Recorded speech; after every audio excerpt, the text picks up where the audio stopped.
She didn't walk in with diamonds. She didn't carry a purse that screamed status. She walked in with sneakers worn at the heels and a hoodie pulled low, and that was enough for them to decide. To the staff at Lexington Luxury Autos, she wasn't a customer. She was a problem. A teenage black girl in a hoodie wandering too close to wealth, too close to machines made for someone else. They didn't ask why she was there, didn't ask who she was. They just asked her to leave while smirking behind clipboards and whispering behind counters. But what they didn't know is that the silence she left behind wasn't the end. It was the match. Because the next morning, when a Rolls-Royce Phantom rolled up curbside, when cameras turned and jaws dropped, they didn't see a celebrity. They saw her father. And suddenly the girl in the hoodie didn't look out of place. The dealership did. This is not just a story about discrimination. It's a story about restraint, about how the quiet ones often come from the loudest legacies, and how sometimes the most powerful clapback is delivered in total silence. Because she never raised her voice, she didn't need to. The truth pulled up with the engine of a Rolls and the weight of a last name they'll never forget. This is her story. This is the black story behind the hoodie they feared and the power they never saw coming. Before we dive into this story, let us know where you're watching from. We'd love to hear your thoughts. Lexington Luxury Autos wasn't just a car dealership. It was a sanctuary for the elite. Polished white marble floors, artfully placed uplighting, and a constant scent of imported leather. It felt less like a business and more like a members-only club. Every inch of the space whispered, "If you know, you know." Outside, the bustle of Peachtree Street carried the familiar sound of late afternoon traffic. But inside, the world was still, pristine, exclusive. That stillness broke with the soft hiss of a sliding door and the quiet steps of a girl who didn't belong, at least not in their eyes. Nia Bellamy walked in alone. 16, black, hoodie zipped halfway. Her sneakers had creased soles, her backpack canvas. No logos hung off one shoulder. She moved with purpose, but not the kind this place was used to. A few clients looked up from espresso saucers. One salesman paused mid-sentence, eyes narrowing as if trying to decode her existence. Receptionist blinked, then forced a smile so thin it looked like paper. "Can I help you?" she asked, voice floating somewhere between customer service and caution. Nia nodded. "Yes, I'm here to see the McLaren GT. I read there's a graphite model on display." The receptionist hesitated. Just a moment." She tapped something on her tablet, but her eyes never left Nia watching her, not serving her. From the glass-walled office emerged him, Martin Blakewell, general manager, 40-something, expensive haircut, smile like a car salesman who moonlighted as a country club board member. He didn't speak at first, just studied her like a puzzle with missing pieces. Meanwhile, Nia stepped further into the showroom. The world behind the glass had already made up its mind about her, but she didn't care. Front and center, bathed in soft white lighting, sat the McLaren GT, low, sharp, sleek, like something sculpted by wind and fire. She didn't touch it, just looked. Close enough to feel the presence of power, far enough to show respect. To her, it wasn't just a car, it was a promise, a goal, a gift. Her father's 50th birthday was coming up. He had always dreamed about this car. She couldn't buy it, not yet, but this was part of her plan. She would learn everything, document it, dream in vivid detail. That's when Blakewell approached, slow, measured, predator, not host. "Hi there," he said, plastering on that fake kindness. "This vehicle isn't available for viewing today. Special orders only." Nia met his eyes. Calm, clear. "I know. I'm not asking to drive it, just to see it.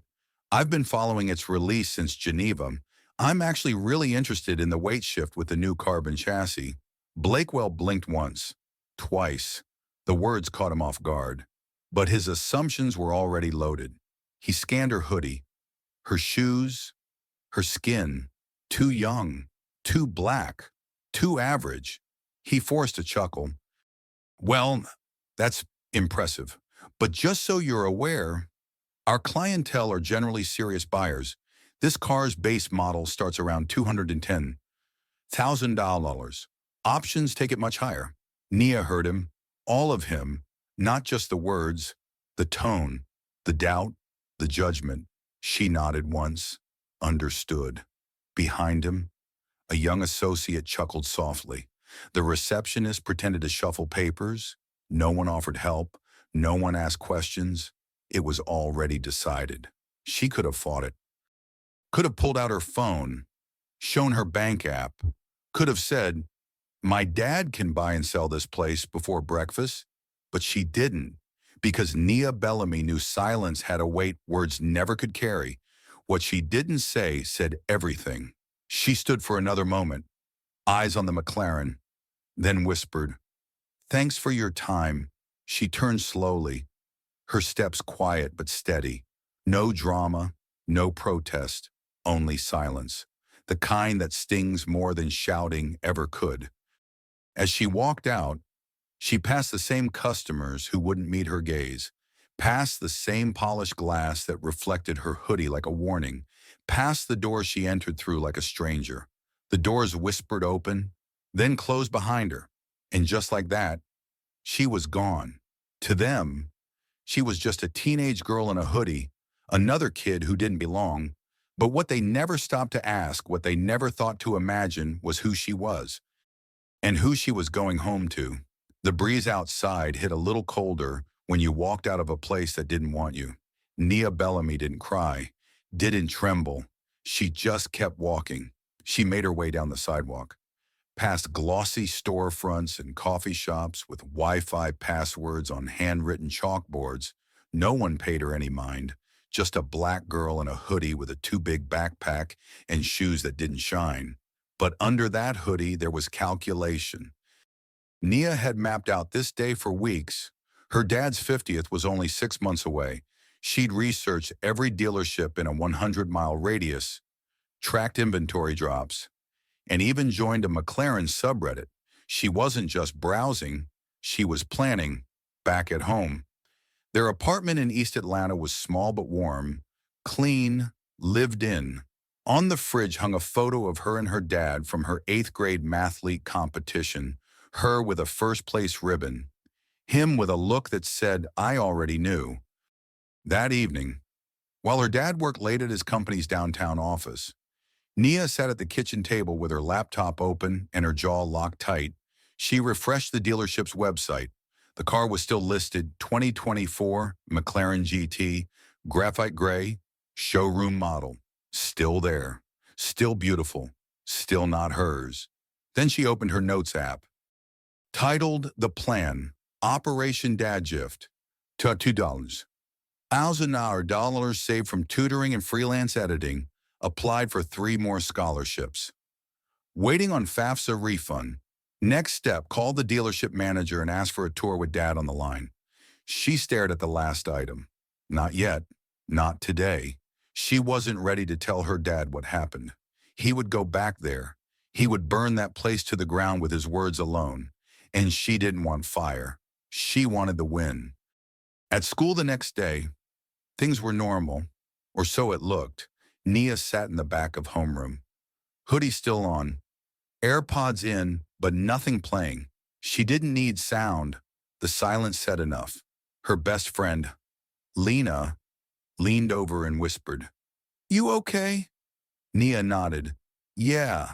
You sure? You look like you're planning a heist. Nia cracked half a grin. Maybe I am.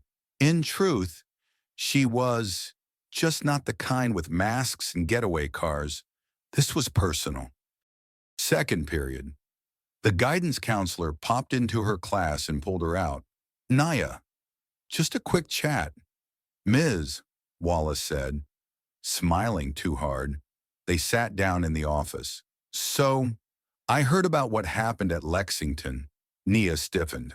I just want you to know, if you ever feel unfairly treated, I'm good. Nia interrupted softly. Ms. Wallace blinked.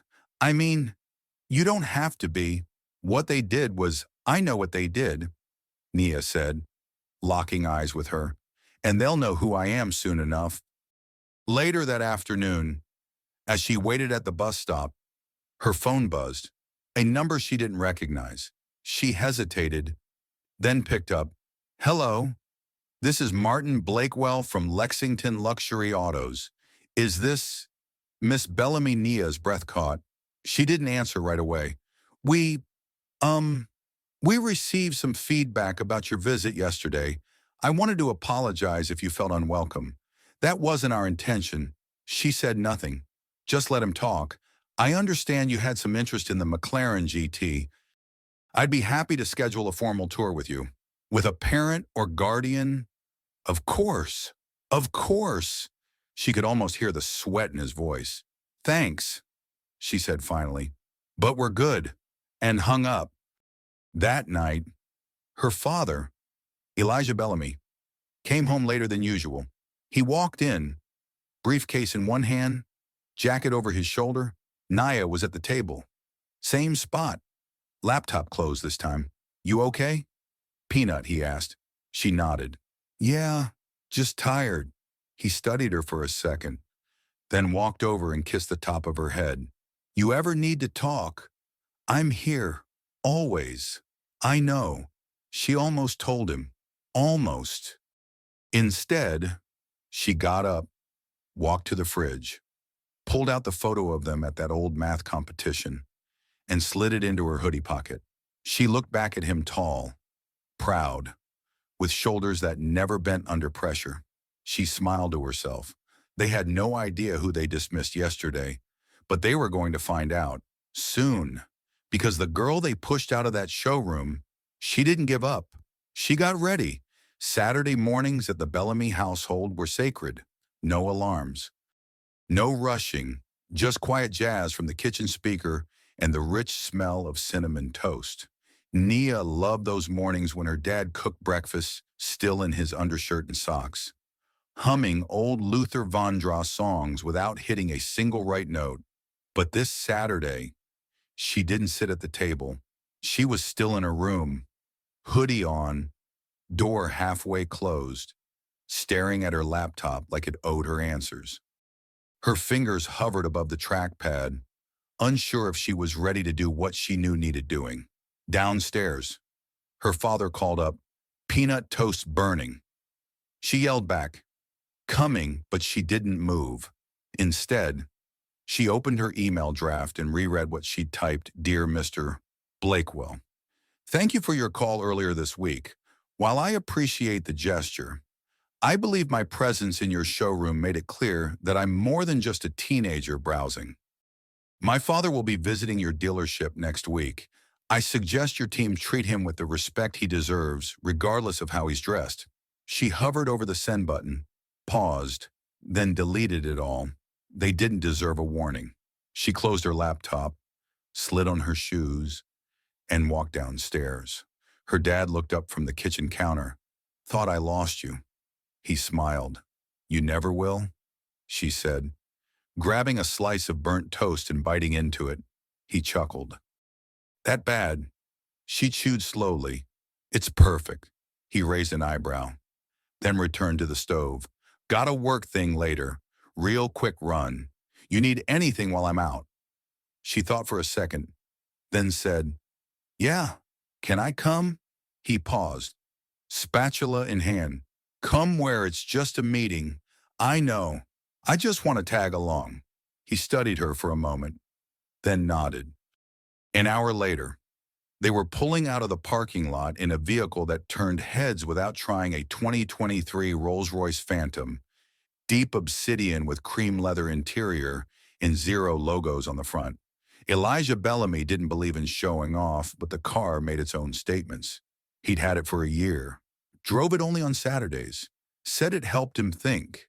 Nia sat in the passenger seat, hoodie sleeves pulled down over her knuckles, watching the city blur past. Her dad's hands gripped the wheel like he wasn't driving, like he was guiding something heavier than a car. "You okay?" he asked as they stopped at a light. "Mm-hmm. You sure?" She hesitated. "If I tell you something, promise you won't go full scorched earth." He raised an eyebrow. "Depends. Who do I need to scorch?" She smiled. "No one. Yet." And then she told him everything. The dealership, the way they looked at her, the way they spoke to her, the call afterward, the non-apology, the insult buried inside courtesy. Elijah didn't say anything for a full minute. Then he took a breath, a deep one. "Did they touch you?" "No." "Threaten you?" "No." "Did you ask them to call me?" "No." He nodded slowly, then made a left turn without checking GPS. "Where are we going?" she asked. "Work." But they weren't, not directly. 15 minutes later, the Rolls-Royce slowed as it turned into the marble driveway of Lexington Luxury Autos. Nia's stomach flipped. "You don't have to do anything," she said quickly. "I just wanted to tell you. That's all." He pulled into a parking spot. "I know," he said calmly. "I'm not here to yell." She looked at him, confused. "Then what are you gonna do?" He turned off the engine, looked at her and said, "I'm going to buy a car." Inside, the same scent, same silence, same staff. Blakewell wasn't in sight yet, but the moment they walked through the door, Nia in her hoodie, Elijah in a plain black jacket, both standing beneath chandeliers designed to intimidate, the atmosphere shifted. This time, she didn't feel small. This time, they looked at her differently because the man beside her didn't speak like someone looking for approval. He moved like someone who already owned something. And Blakewell. He stepped out of his office just in time to see Nia's dad shake hands with a senior rep and point directly at the McLaren GT. "I'll take that one," he said. "Wrap it in red. Send it to my daughter's school on Monday. Include a card. It's her design." Blakewell froze. But Elijah didn't look his way. Didn't flinch. Didn't need to.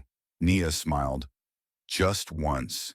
And for the first time all week, she exhaled. Monday morning arrived like a camera flash, bright, fast, and aimed right at her. At 8:02 a.m., the engine of a Rolls-Royce Phantom whispered into the front circle of Westfield High School, the kind of quiet that made people turn, even before they understood what they were looking at. Students froze mid-step. Phones came out. Someone dropped a protein bar. The vehicle stopped directly in front of the main steps.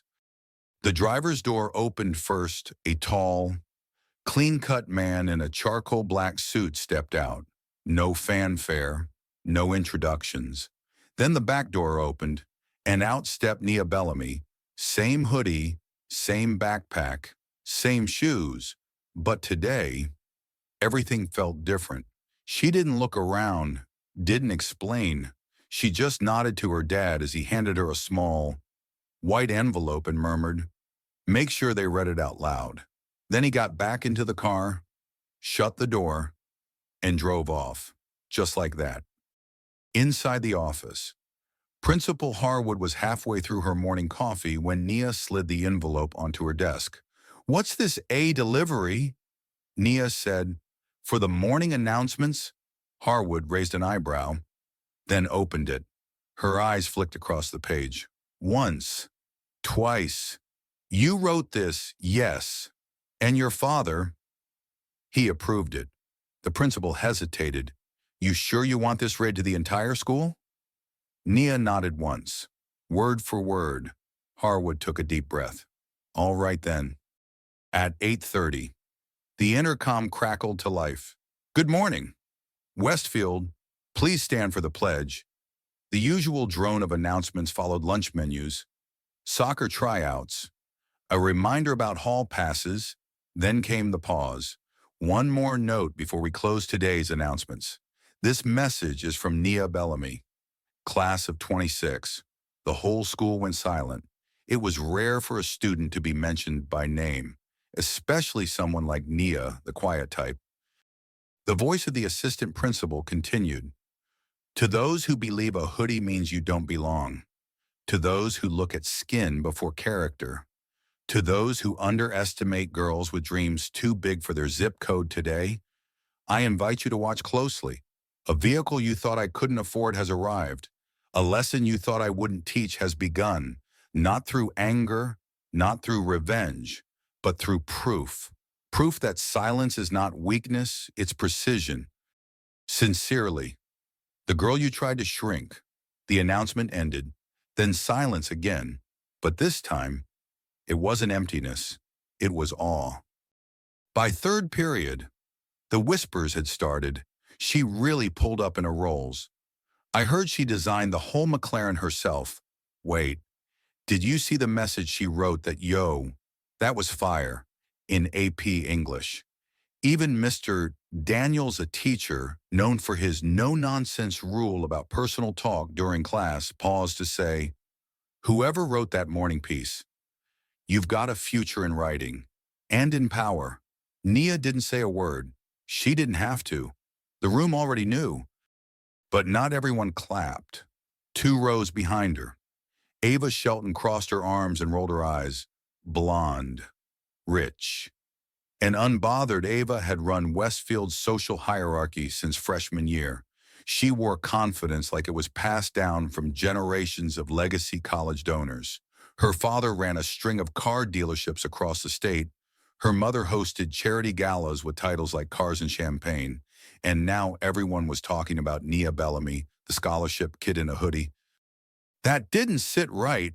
At lunch, Ava leaned across the table and said to her circle, she probably rented that car for the morning. Her dad looks like one of those YouTube scammers. The table laughed, but not as loud as usual. Some of the girls glanced away, uncomfortable. Ava's eyes narrowed. The spell had cracked. After school, Nia sat under the old oak tree by the library. She liked the way the branches filtered the light, like the sun had to pass through stories before it reached her. She had her notebook open, the one she never let anyone see. Inside were poems, plans, quotes she liked, and a few pages titled Retaliation Revolution. She was flipping through when a shadow fell across her page. It was Ava. Nia didn't look up. Nice speech. Ava said. Nia closed her notebook slowly. It wasn't a speech. Whatever. Ava smirked. It was cute, but let's not act like a car makes you royalty. Nia finally looked up. Calm, sharp. You're right, she said. A car doesn't make you royalty, but how you treat people does. Ava blinked. Nia stood and walked away. No mic drop, no threat, just truth, and the kind of silence that echoed. The thing about power, it doesn't just change who you are. It changes how people look at you, and more importantly, how they talk about you when you're not in the room. By Tuesday morning, Nia Bellamy had become a story, not a person, a narrative. She must be rich. Her dad probably has connections. She wrote that whole letter by herself. No way. I bet it was just PR. Her mom probably hired someone. The whispers didn't come from one direction. They came from all angles like static in the hallways. But Nia wasn't bothered. She walked slower now, not because she was afraid, but because she noticed people moving around her, clearing paths, adjusting posture. Even the teachers looked at her differently. Ms. Hargrove, who once mistook her for a transfer student twice in the same week, now made sure to pronounce her name with full syllables, Nia, not Naya. Right, funny how respect shows up after embarrassment, but not everyone played along. Ava Shelton was turning quiet hostility into strategy. She didn't lash out, didn't confront. Instead, she posted. That afternoon, Nia sat in the back corner of the library, prepping for her STEM club meeting. Her laptop screen was filled with a CAD sketch of a suspension bracket she was designing for a youth robotics grant. Then she heard it, a soft giggle from a nearby table. 2 girls, Sophomore cheerleaders, looking at their phones, not even trying to be subtle. One of them turned her screen slightly enough for Nia to see the image. It was a blurry photo of her from Monday morning standing outside the Phantom, holding the envelope, her face partially obscured by her hood. The caption read, "Money can't buy class," or better hoodies, hashtag PR princess, hashtag dad of the work, posted by Charmava, Shelton official. Nia didn't flinch, didn't speak. She just closed her laptop and walked out. Later that night, at home, she stood in front of the bathroom mirror, hoodie off, hair wrapped. The reflection stared back with tired eyes. She picked up her phone, opened Instagram, and stared at Ava's post. It had already racked up 274 likes and 41 comments, mostly emojis, some shade. One girl wrote LMRE, oh, she thought she did something. Nia didn't cry. She didn't even screenshot it. She just whispered, "So that's how it's gonna be." Then she opened her notebook, flipped to a page she'd labeled Pushback Protocols. She didn't plan to get even. She planned to outlast. Wednesday brought something unexpected, a request. Ms. Green, the assistant principal, stopped her in the hallway. "Nia, got a second? Sure. We're organizing a student leadership panel for the district's Equity Summit next month. Superintendent's office specifically asked for a voice that challenges the usual narrative." Nia raised an eyebrow. "You mean a hoodie, Mins?" Green chuckled nervously. "No, I mean your voice." Nia nodded. "Send me the date." At lunch, Ava made her next move. She walked right up to Nia's table, not alone. Two of her followers flanked her like backup dancers waiting for a beat drop. "I heard you're doing the summit panel," Ava said sweetly, her voice sugar-coated in fake support. "Mm-hmm," Nia replied, chewing her salad. "That's cute. Just don't let it go to your head. Some of us have been doing real leadership for years." Nia didn't respond right away. She set down her fork, wiped her mouth, and looked Ava straight in the eyes. "You're not threatened because I'm new," she said calmly. "You're threatened because I didn't ask permission." Ava blinked. Her smile twitched. "You think you can rewrite the rules around here?" Ava whispered. Nia leaned forward. "I don't need to rewrite them," she said. "I just stopped pretending they work for me." Then she stood up, grabbed her tray, and walked off. That evening, Ava launched the next attack. A TikTok compilation appeared on the school's For You page by midnight. Clips stitched together, Nia walking alone, Nia pulling her hood tighter, Nia handing the letter to the office staff, edited with audio that mocked overconfidence. A voiceover said, "When you think you're the main character, but it's just a cameo." Caption, "Sit down." Hoodie girl. It blew up fast. By morning, it had over 3 million views. A few laughed, a few reposted. Some just watched silently. But Nia, she didn't say a word. She just opened her notes app and typed 5 words, "Let them write the intro." Then she clicked off and focused on what came next. Thursday morning brought a new kind of silence. Not the calm kind, the loaded kind. The kind that buzzed under the surface, like an engine left running just below idle. In the cafeteria, tables that once turned their backs on Nia now looked up when she passed. But it wasn't admiration, not fully. It was curiosity, fear wrapped in fascination. Who was she? Where did she come from? Why didn't she fold? Because that's what they expected. When the TikTok clip blew up, when Ava's followers turned her into a meme, they expected the girl in the hoodie to back down, to shrink, to disappear. But Nia Bellamy wasn't built for retreat. She walked into first period, Algebra 2, with the same hoodie, same braid bun tucked under a baseball cap, and the same slow stride that said, "I see everything. I just don't need to react." Mr. Chen nodded at her. "Glad you're here on time today." "I'm always on time," she replied. Sliding into her seat, a kid 2 rows down whispered, "Yo, you see that last edit they dropped on her?" Another snickered. Someone tried to hide a smirk. She heard it all. She just opened her notebook. Not the one for class. The other one, the one filled with strategy, resilience, notes to her future self. Today's page read, "They can only laugh when they think you won't answer. Let your life be the answer." Third period was when the first real blow landed, not from students, but from staff. Nia was pulled out of class by Mr. Thomas, one of the assistant principals. His face looked strained. Polite, like someone about to deliver bad news he didn't write. District office flagged something on the student network. He said as they walked toward the administrative wing, something she asked. A few posts, comments under a school-tagged video. There were questions raised about tone, about whether your message represents the student body as a whole. Nia stopped walking. "My message, yes," Thomas said, trying to keep his voice even. "We're not accusing you of anything, just asking you to be mindful." "Mindful," she repeated, letting the word hang. They reached the office. He opened the door. Just a short conversation. Shouldn't take long. Inside was Ms.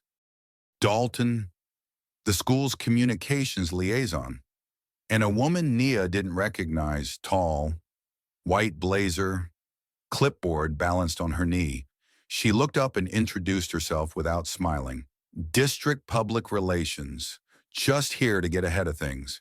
Nia sat down slowly. "What things?" she asked. Dalton cleared her throat. "Look, Nia, what you've built, the letter, the panel invitation, it's meaningful, but it's also gotten attention. Not all of it good." The woman with the clipboard added, "When students become symbols, it can get tricky. We want to make sure your presence at the summit is aligned with the district's core messaging." "And what message is that?" Nia asked quietly. Dalton looked uncomfortable. "Unity, diversity, measured progress, but not disruption," Nia offered. The woman raised an eyebrow. "We're simply asking that your remarks, if given, go through a light review, just to be safe." Nia looked down at her hoodie sleeve, then up at the woman's clipboard. "I don't need safety," she said. "I need a microphone." After the meeting, she didn't go straight back to class. She sat on the bench by the science wing, the one with chipped pane and initials carved into the wood. She sat in the cold and watched a hawk circle above the school courtyard. Lena found her there, quiet, like always. She didn't say hi. She just sat beside her. "They told you to edit, didn't they?" she finally asked. Nia nodded. "They don't want a real story. They want a poster." "Yep." Lena reached into her backpack and pulled out a folded paper. "Then maybe write something they can't erase." Nia opened it. A flyer, hand-drawn, photocopied, title at the top, "Hoodie voices stories they won't announce." "What is this?" "A student zine," Lena said. "Unfiltered, anonymous or not, raw, honest. You don't need their microphone. You've got your own printing press." Nia stared at the paper, at the blank space meant for her. She smiled. Not a big smile, a knowing one. That night, in her room, Nia wrote her piece. She didn't start with a headline. She started with a confession. "I was never meant to be seen. I stayed quiet because that felt safer. But you can only stay small for so long before the walls start to crack. I'm not trying to be loud. I'm trying to be heard." When she finished, she titled it, "Hoodie Story No," won and signed it. Still here then, she printed 10 copies and packed them in her backpack. Friday came heavy. Gray clouds sat low over Westfield High, and the hallway lights flickered like they were tired too. It was the kind of morning where lockers slammed harder, whispers crawled slower, and even the loud kids dragged their feet. But Nia walked in steady, same hoodie, same silence, same backpack, except this time, it held something new. 20 printed copies of Hoodie Voices stories. They won't announce folded, stapled, and wrapped in the quiet defiance of her own hands. She hadn't asked permission. She didn't need to. By first bell, 2 copies were in the art room, 1 in the library return slot, 3 slid into open lockers like seeds dropped into soil. She passed them out like truth wrapped in paper, not loud, not flashy, just real. Some students read in secret, pages half tucked inside textbooks. Others snapped photos and posted them with captions like, "She really said that, and finally someone gets it." But while some listened, others were watching. Ava Shelton saw the posts, saw the whispers, saw the influence shifting again away from her and toward Nia, and Ava didn't like losing ground. Third period, social studies. Mr. Barkley's classroom was dim, projector humming low. Today's topic, freedom of expression. The irony wasn't lost on Nia. She sat near the back, arms folded, eyes locked on the board, but not really reading. Her thoughts buzzed louder than the lesson, not with fear, but preparation. Something in her gut said today wasn't going to end quietly. Halfway through the class, Barkley cleared his throat. "Before we continue, we've had some outside materials circulating this morning. Some of you may have seen the zine, Hoodie Voices." A few students exchanged glances. Mr. Barkley continued, "While student journalism is encouraged, I've been informed by the office that any unauthorized publication needs prior administrative review." He turned to face Nia directly. "Nia, would you like to explain?" The room froze. Nia sat up, calm, steady. "I wrote it, and I shared it. Because people here have stories no one's listening to." Barkley nodded stiffly. "Be that as it may, this isn't an appropriate platform."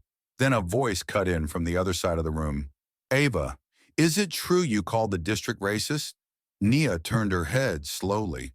"I didn't call anyone anything," she replied. "I described what happened to me." Ava leaned back in her chair, voice sugar-coated with venom. "Well, I read it.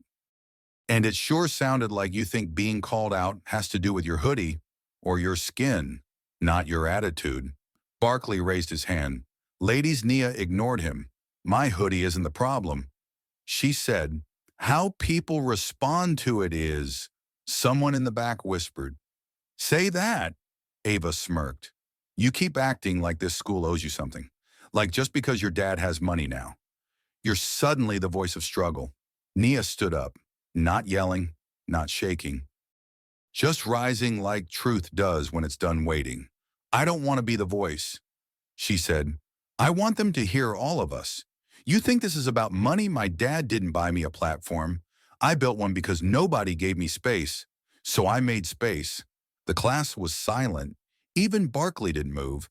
Then Ava smiled wide and cruel. She reached into her bag and pulled out her phone. "I think it's time people see the real Nia." She tapped the screen, and suddenly the projector flared to life behind her. She'd mirrored her phone. On the screen, a screenshot, blurry, low resolution, a photo of Nia's Instagram DMs cropped, edited, and pulled out of context. It showed one line. "Sometimes I wonder if they'd notice if I just disappeared." Gasps, murmurs. A few eyes widened. Ava turned to the class, feigning concern. "This is from months ago, but it sure sounds like a threat to me." "Don't you think the school should be aware?" Barkley rushed to unplug the projector. "That's enough. Turn that off. Now." Ava shrugged. "Just trying to protect my classmates." Nia didn't move, didn't flinch. Inside, she burned, but outside she was stone. Because that wasn't just a betrayal, it was a weapon, taken from a private message, shared without context, presented like a red flag instead of a cry for help. And the worst part, some kids believed it. She saw it in their faces, the shift, the doubt, the line between support and suspicion. She picked up her things, quietly. "I'll go," she said to Mr. Barkley, her voice low. Nia, I'm fine. She walked out, slow, controlled, like a fire learning to pace itself. In the hallway, she didn't cry. She just leaned against the cold blue locker and whispered to herself, they want to scare me out of my own voice. And then, under her breath, good luck. The thing about shame is that it echoes, even after the noise stops. Even after the projector's unplugged and the class moves on, it clings to you. It follows you into the halls. It tightens your throat when people glance just a little too long. And for the rest of that Friday, Nia felt it like static under her skin. Some students looked away when she passed. Others looked directly at her but with new eyes, hesitant, calculating. Even Lena, her ride or die since freshman year, kept her voice lower than usual at lunch. I know that post wasn't real, Lena said, nudging her tray. But people are acting like you've got a manifesto in your locker. Nia poked at her food, not really eating. That message, it was from a really bad night, way before all this. I know, Lena said, but they don't. Nia leaned back, exhaling. I never said I wanted this much attention. Lena looked at her. You didn't, but now you've got it. Question is, what are you going to do with it? By sixth period, the vice principal called her in. Miss, Green sat at the end of a long table. Her usual warm energy dulled. There's been concern, she started gently, about what was shown in class. It was a private message. Nia said, manipulated, weaponized. I believe you, Green replied, but not everyone will. And that's where it gets complicated. Nia crossed her arms. So now I'm a problem. No, Green said quickly, but some are treating this like a safety issue. Nia raised her eyebrows. Because I said I felt invisible. Green nodded slowly.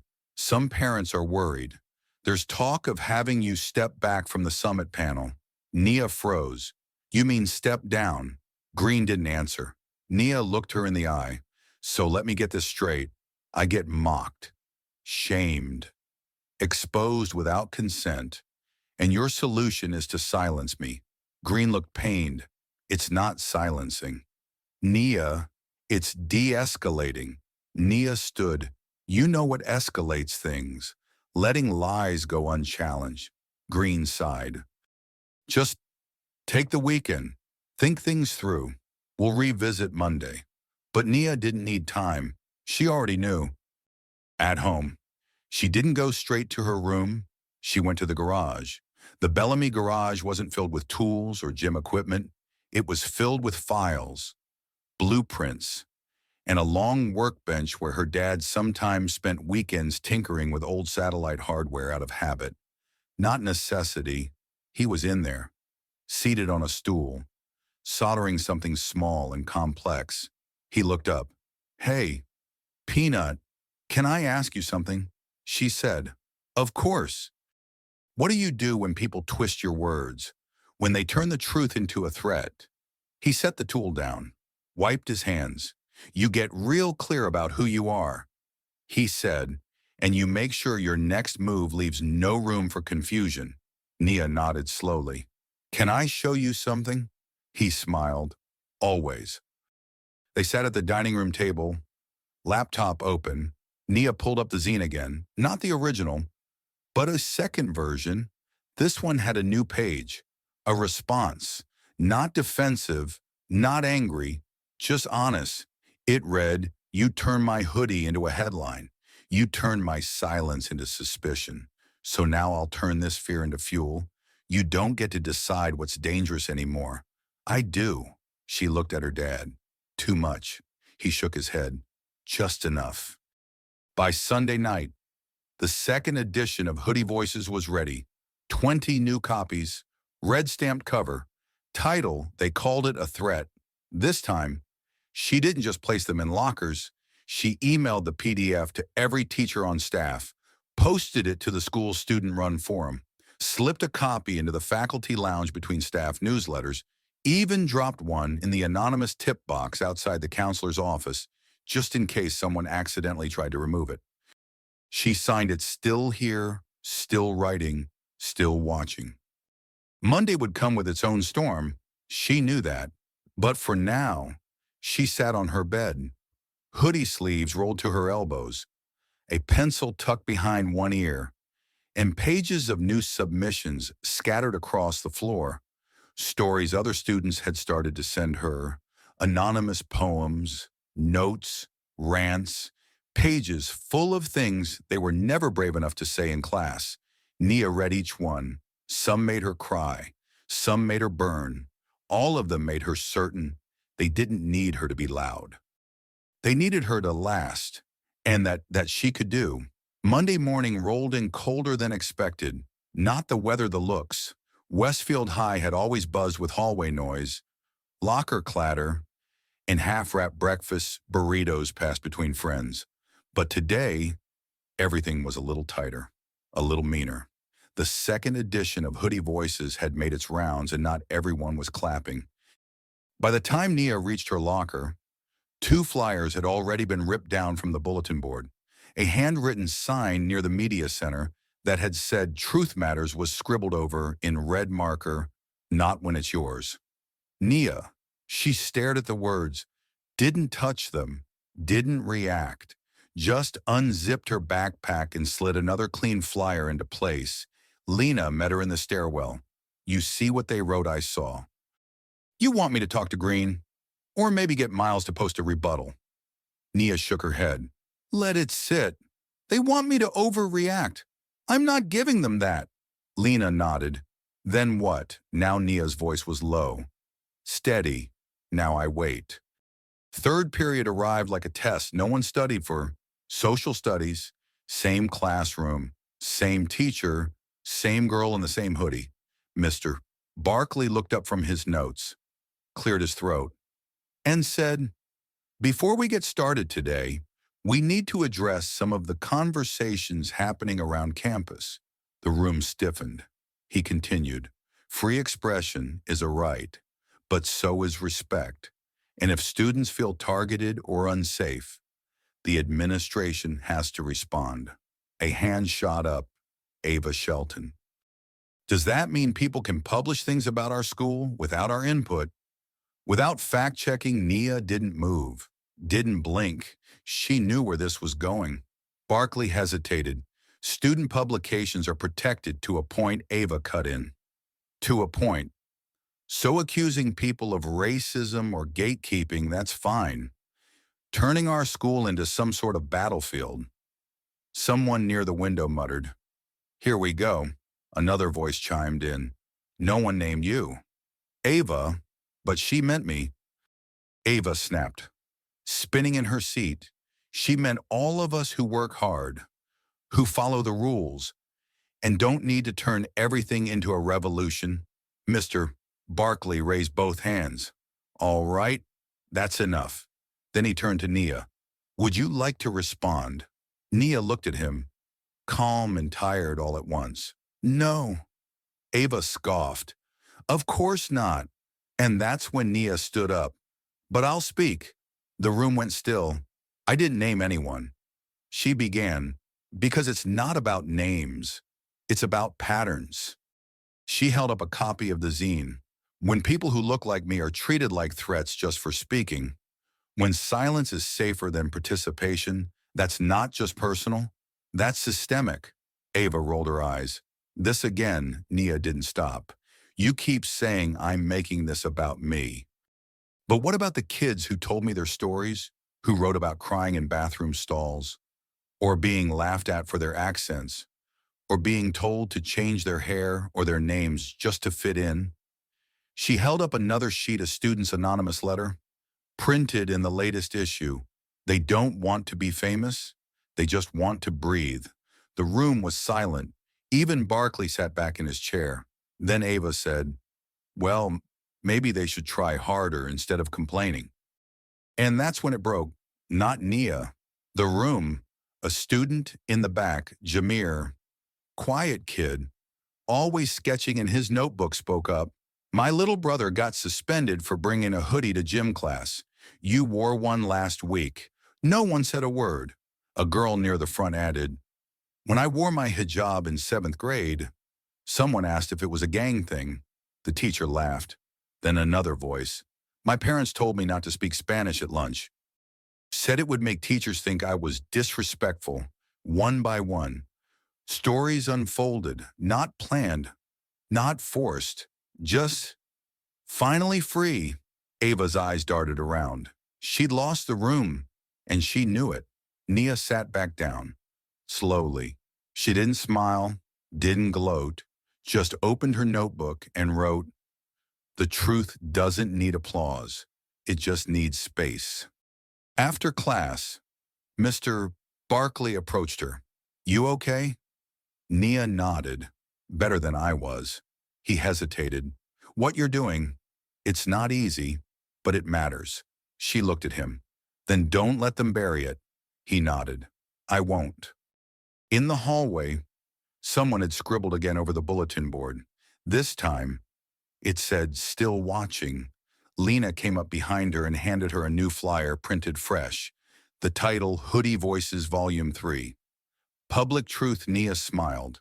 This wasn't over, but now she wasn't alone. There's a difference between gossip and sabotage. Gossip rides on laughter. It's careless, fast, loud, but sabotage, it's quiet, intentional. It smiles to your face while sharpening the knife. And by Monday night, Nia Bellamy had moved from hallway whispers to someone's target. She didn't see it coming, not at first. The email came in at 7:14 p.m. Subject line concerning behavior. Bellamy, Nia sender anonymous. To District Safety Office, CC Principal Harwood. Assistant Principal Green attached a single PDF, inside out-of-context screenshots of Hoodie Voices, edited quotes, a distorted line from her 3rd edition zine. You don't get to decide what's dangerous anymore, highlighted like it was some kind of threat. Then a paragraph, written like a legal memo. This student demonstrates a pattern of defiance, incitement, and public undermining of school authority, suggests immediate behavioral review and potential intervention. This could escalate. No signature, no name, just the kind of faceless fear districts respond to. Tuesday morning, 9:03 a.m., Mr. Thomas knocked on her second period door. Nia, he said, I need you to come with me. She didn't ask why.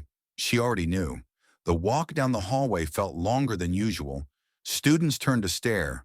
One kid whispered, is she getting expelled? Another muttered, told you she was doing too much. Nia walked straight ahead, shoulders back, but inside her chest was tight, not with fear, with anger. Not the hot kind, the cold kind. The kind that settles in your spine and tells you they want you erased. In the conference room, Principal Harwood sat at the end of the table, face unreadable. Next to her, a woman Nia didn't recognize. White blazer, clipboard, a laptop open to the district portal. Harwood gestured to a chair. Please. Nia sat, hoodie up. The woman spoke first. Ms. Bellamy, we received a report last night, anonymously, but with documentation. What kind of documentation? Nia asked. Voice calm, quotes, posts, publications. They suggest concerning language, potential disruption. Perhaps even radicalization. Nia blinked. Radicalization? Harwood shifted. We're not accusing, just reviewing. For safety, there it was. That word again, safety, neutral on paper, dangerous in real life. You think I'm a threat? She asked. The woman didn't answer directly. We're looking into patterns. This is just a procedural review, but until it's resolved, we'll need you to pause participation in any public panels, clubs, or school-wide initiatives. Nia leaned back. You mean I'm suspended from everything I helped build? Harwood opened her mouth, closed it, temporarily. The woman clarified. For clarity. Harwood added. Nia nodded slowly. Right. Clarity. She stood without being dismissed. As she walked to the door, she said, one thing I hope you review, what's not in the file, like who wrote it. She didn't go back to class, didn't go to lunch, didn't answer texts. Instead, she went outside, behind the gym, the quietest corner of campus, and sat on the steps. Hoodie pulled low, notebook in her lap. Rage pulsed through her hands, but it didn't explode. It poured onto the page. I didn't start this fire, but I won't run from the smoke. You wanted to scare me into silence, but silence is where I built this voice. She underlined the last line twice, then ripped out the page and folded it neatly and waited. Lena found her at the end of lunch. I heard. Nia didn't look up. Of course you did. They can't actually suspend you from the summit, right? They just did. This is messed up. I know. What do you want to do? Nia looked at her, voice low. I want to find out who sent that file. That evening, Nia and her father sat in the living room. No TV, just quiet. He read the district email on her phone, jaw tightening. They're scared of what you represent, he said. They're scared of the fact that I didn't flinch. She replied. He nodded. We can fight this officially. Lawyers. Letters. She interrupted. Not yet. He looked at her. Why not? Because I'm not done speaking. By 10 p.m., Nia had started writing the next issue. But this one was different. She wasn't writing to the school. She was writing for every student who had ever felt like silence was their only shield. The cover page, Hoodie Voices, Volume 4, title When They Call It Dangerous. But you know it's just the truth. The quote underneath read, if the system fears your voice, it means they heard you. Wednesday felt like winter had come early, not in temperature, but in tone. Westfield High was cold, tight, quiet, the kind of quiet that wasn't calm, but calculated. Everywhere Nia went, it followed her, the glances, the sudden hush when she entered a hallway, the over-polite smiles from teachers who used to nod and pass. Even the security guard by the front entrance stiffened when she walked through the metal detector, as if her hoodie now registered as a threat. She wasn't suspended, not officially, but she was erased, stripped of her student council seat. Her club leadership, her panel seat at the summit postponed, and all because of a lie, an anonymous file, words twisted out of meaning, packaged in fear, handed over like a grenade and called procedure. But Nia had something they didn't expect, memory. Second period. She sat at the back of the media lab not to learn, but to document. She wasn't taking notes on the lesson. She was building a timeline. She opened her laptop and pulled up archived screenshots, emails, drafts of Hoodie Voices, notes from classmates, timestamps of Ava's posts, every piece of data that had anything to do with what she wrote, when she wrote it, and how it spread. Then she paused. Her fingers hovered over one specific entry, a message from Miles Latham. He wasn't part of Ava's circle, not directly, but he was on the yearbook committee. He had access to files, shared classrooms, shared air, and he had DM'd her 3 weeks ago with a just checking in that felt off even then. She clicked it open, read it again. Then her eyes widened because something clicked. Miles had commented on a quote from Volume 2 the night before it was released. No one saw that issue until the next morning, not even Lena, unless he had access. By lunch, Nia had a plan. She approached the yearbook room with her hood down. Chin up, Miles was inside, hunched over a layout screen, earbuds in. She knocked on the open door once, loud. He turned, blinked. Oh, hey, Nia. She stepped inside. Got a second? Sure. He looked nervous. Good. She folded her arms. I think you know why I'm here. He swallowed. Is this about the flyer thing? I'm not stupid. Miles. You commented on a quote that hadn't been published yet. His face flushed. Wait up. What? No. I just assumed you'd use that one. I mean, you're consistent with your tone. She cut him off. Save it. I know you shared the draft. I just want to know who you shared it with.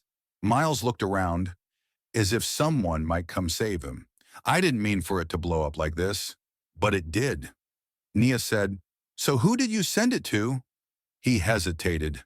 Ava. Anyone else? No, just her. Nia exhaled. Thanks for the honesty. Then she pulled a folded copy of Hoodie Voices, Volume 4 from her bag, and laid it on the desk in front of him. Read it. Carefully. Miles didn't touch it, just stared as she walked away. That afternoon, Nia printed 30 more copies. She didn't hide them this time. She handed one directly to Ms. Wallace, the counselor, taped one to the door of Principal Harwood's office, placed 2 on the staff lunch table, and she left 5 in the student lounge. Stacked beside the school newspaper, bold and unmissable, on the back of each one, in red ink, you tried to shut me down, so I built something louder. By 3 p.m., Volume 4 had made its rounds, and by 3:15, her dad received a phone call. Elijah Bellamy stood in the doorway of Nia's room that evening, arms crossed, jaw tight. They pulled me out of a meeting. He said, District Rep, said your writing is being interpreted as hostile. Nia looked up from her desk, where she was editing a new poem for a class anthology. Hostile, she repeated, not accurate, not thoughtful, just hostile. He walked in, sat beside her. They asked if I knew what you were doing, if I approved of you becoming, quote, a symbol of unrest. She waited. What did you say? He smiled slightly. I said you didn't need my permission. She let out a breath she didn't know she was holding. Then he added, but you have my support. That night, Nia posted a scan of Volume 4 to her public Instagram. Caption, they said I crossed a line. Good. That means they finally saw me. Hashtag Hoodie Voices. Hashtag still here. Hashtag Black Story Truth. By midnight, it had 400 likes and counting. A teacher from another district DM'd her. My students are reading this in advisory tomorrow. Thank you. A girl from South Carolina replied, wish we had someone like you here. And a boy from her own school, someone who hadn't said a word to her all year, left a comment. They picked the wrong one. By Thursday morning, Westfield High wasn't whispering anymore. It was boiling. The front office phone rang nonstop. Parents, reporters, even students from other schools asking for copies of the zine. Someone tagged Nia on TikTok under a trending hashtag Hoodie Voices movement. The administration tried to clamp down. They issued a memo, all unofficial student publications must be pre-approved. They pulled flyers off walls, deleted forum posts, called it a containment measure, but it was too late because what they thought was a spark had already become a fire, and that fire was wearing a hoodie, walking into school like it was just another day. Nia knew the exact moment things crossed the line. It wasn't the stares. She was used to those. It wasn't even the silence. That she'd learned to wear like armor. It was when she opened her locker and found a copy of Hoodie Voices torn to pieces neatly, precisely, like someone had taken their time. But that wasn't the worst part. Scrawled across the inside of her locker, in thick red marker, take your story and leave. She stood still. Students passed behind her, laughing, talking, unaware. Then someone snickered too close, too deliberate.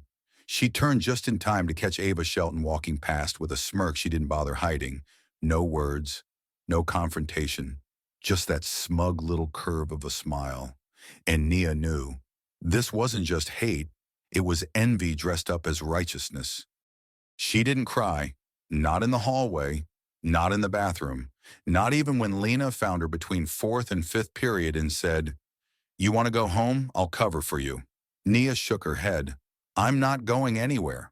Then let me do something. Lena insisted. You already are. She handed Lena a flash drive. This is everything. Timeline, screenshots, the original draft they twisted, all of it. If they try to suspend me officially, it goes live. Lena stared at her. Nia, I'm not playing defense anymore, Nia said quietly.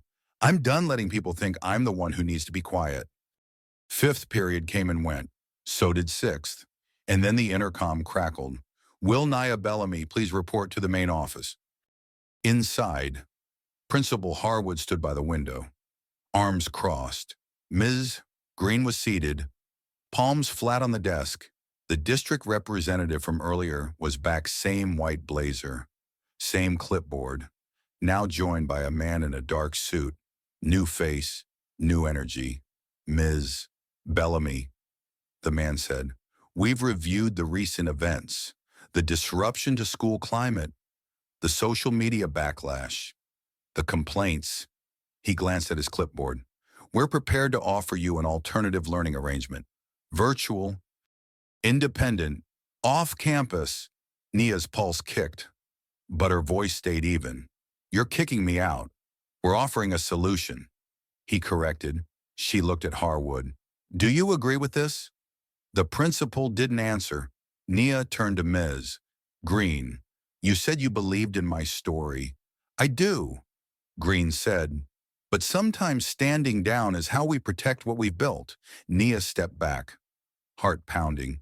Or maybe that's just what they've convinced us to believe. The man in the suit folded his arms. Refusal to comply could result in formal disciplinary action. Nia reached into her hoodie pocket and pulled out her phone. She pressed record and held it up. My name is Nia Bellamy. I'm a student at Westfield High School. I've been silenced, framed, removed from leadership. And now I'm being offered exile for telling the truth, for encouraging others to tell theirs. Green stood quickly. Nia, but she didn't stop. If this is the price of a voice, I'm paying it. But don't pretend it's justice. She stopped recording. Save the file. Now, she said, I'll leave your office, but I'm not leaving this school. Outside, in the hallway, Lena was waiting. Nia handed her the phone.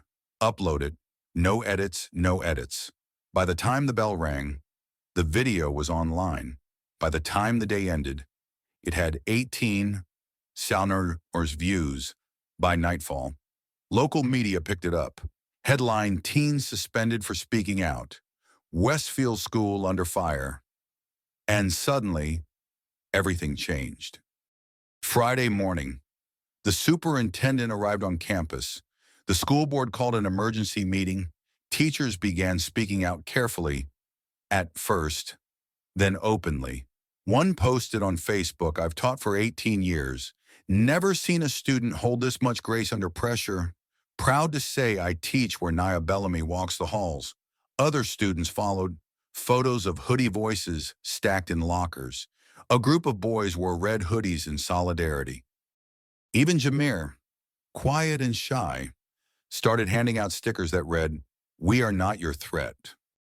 That afternoon, in the courtyard, Nia sat under her usual tree, not hiding, just breathing. Her dad pulled up in the Phantom, not flashy, not loud, and walked over. You good, he asked. She nodded. I think so. He handed her a folded slip of paper. District memo. It read, all prior disciplinary actions lifted. Student reinstated. Summit participation reinstated. She looked up. They really reversed it. He nodded. Not because they wanted to, because they had to. She let out a long breath, then tucked the paper away and whispered, Now they know. Sometimes the scariest person in the room isn't the one who raises their voice. It's the one who walks in calmly and changes everything by just being there. Friday evening. As the last bell echoed through Westfield High, the building was still buzzing from the fire Nia had started, or, As the administration now tried to spin it, the student-led awareness dialogue, they called it that because they were scared of calling it what it really was, a reckoning. But the real shift hadn't happened yet. It was coming, and it was wearing a watch worth more than the principal's yearly salary. At exactly 4:07 p.m., the double glass doors of the administration building swung open. Elijah Bellamy stepped inside. He wasn't in a suit, not today. Dark jeans, black crewneck sweater, and a coat tailored to command without saying a word. He moved like a man used to quiet power, the kind that signs checks no one else can read, and walks through metal detectors with a nod that makes security apologize for stopping him. Secretary Jean at the front desk blinked. "May I help you?" "Sir." He handed her a small leather folder. "I have a scheduled meeting with Principal Harwood and Superintendent Dr. Wallace." Jean scanned the contents, eyes widening at the letterhead. "Not local, federal. Of course. Please. Right this way."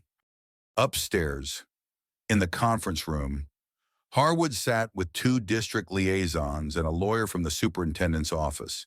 They weren't expecting Elijah. They were expecting an email, maybe a call. What they got instead was presence. He walked in, didn't shake hands, didn't offer small talk. He sat down across from them and placed a printed copy of Hoodie Voices Volume 4 on the table. The room went silent. Dr. Wallace cleared his throat. "Mr. Bellamy Elijah," he interrupted. "I believe in starting with clarity, so let me give you some." He leaned forward, voice low and deliberate. "My daughter is not a threat. She's not radicalized. She's not disruptive. She's disciplined, thoughtful, and smarter than most people twice her age. You didn't silence her.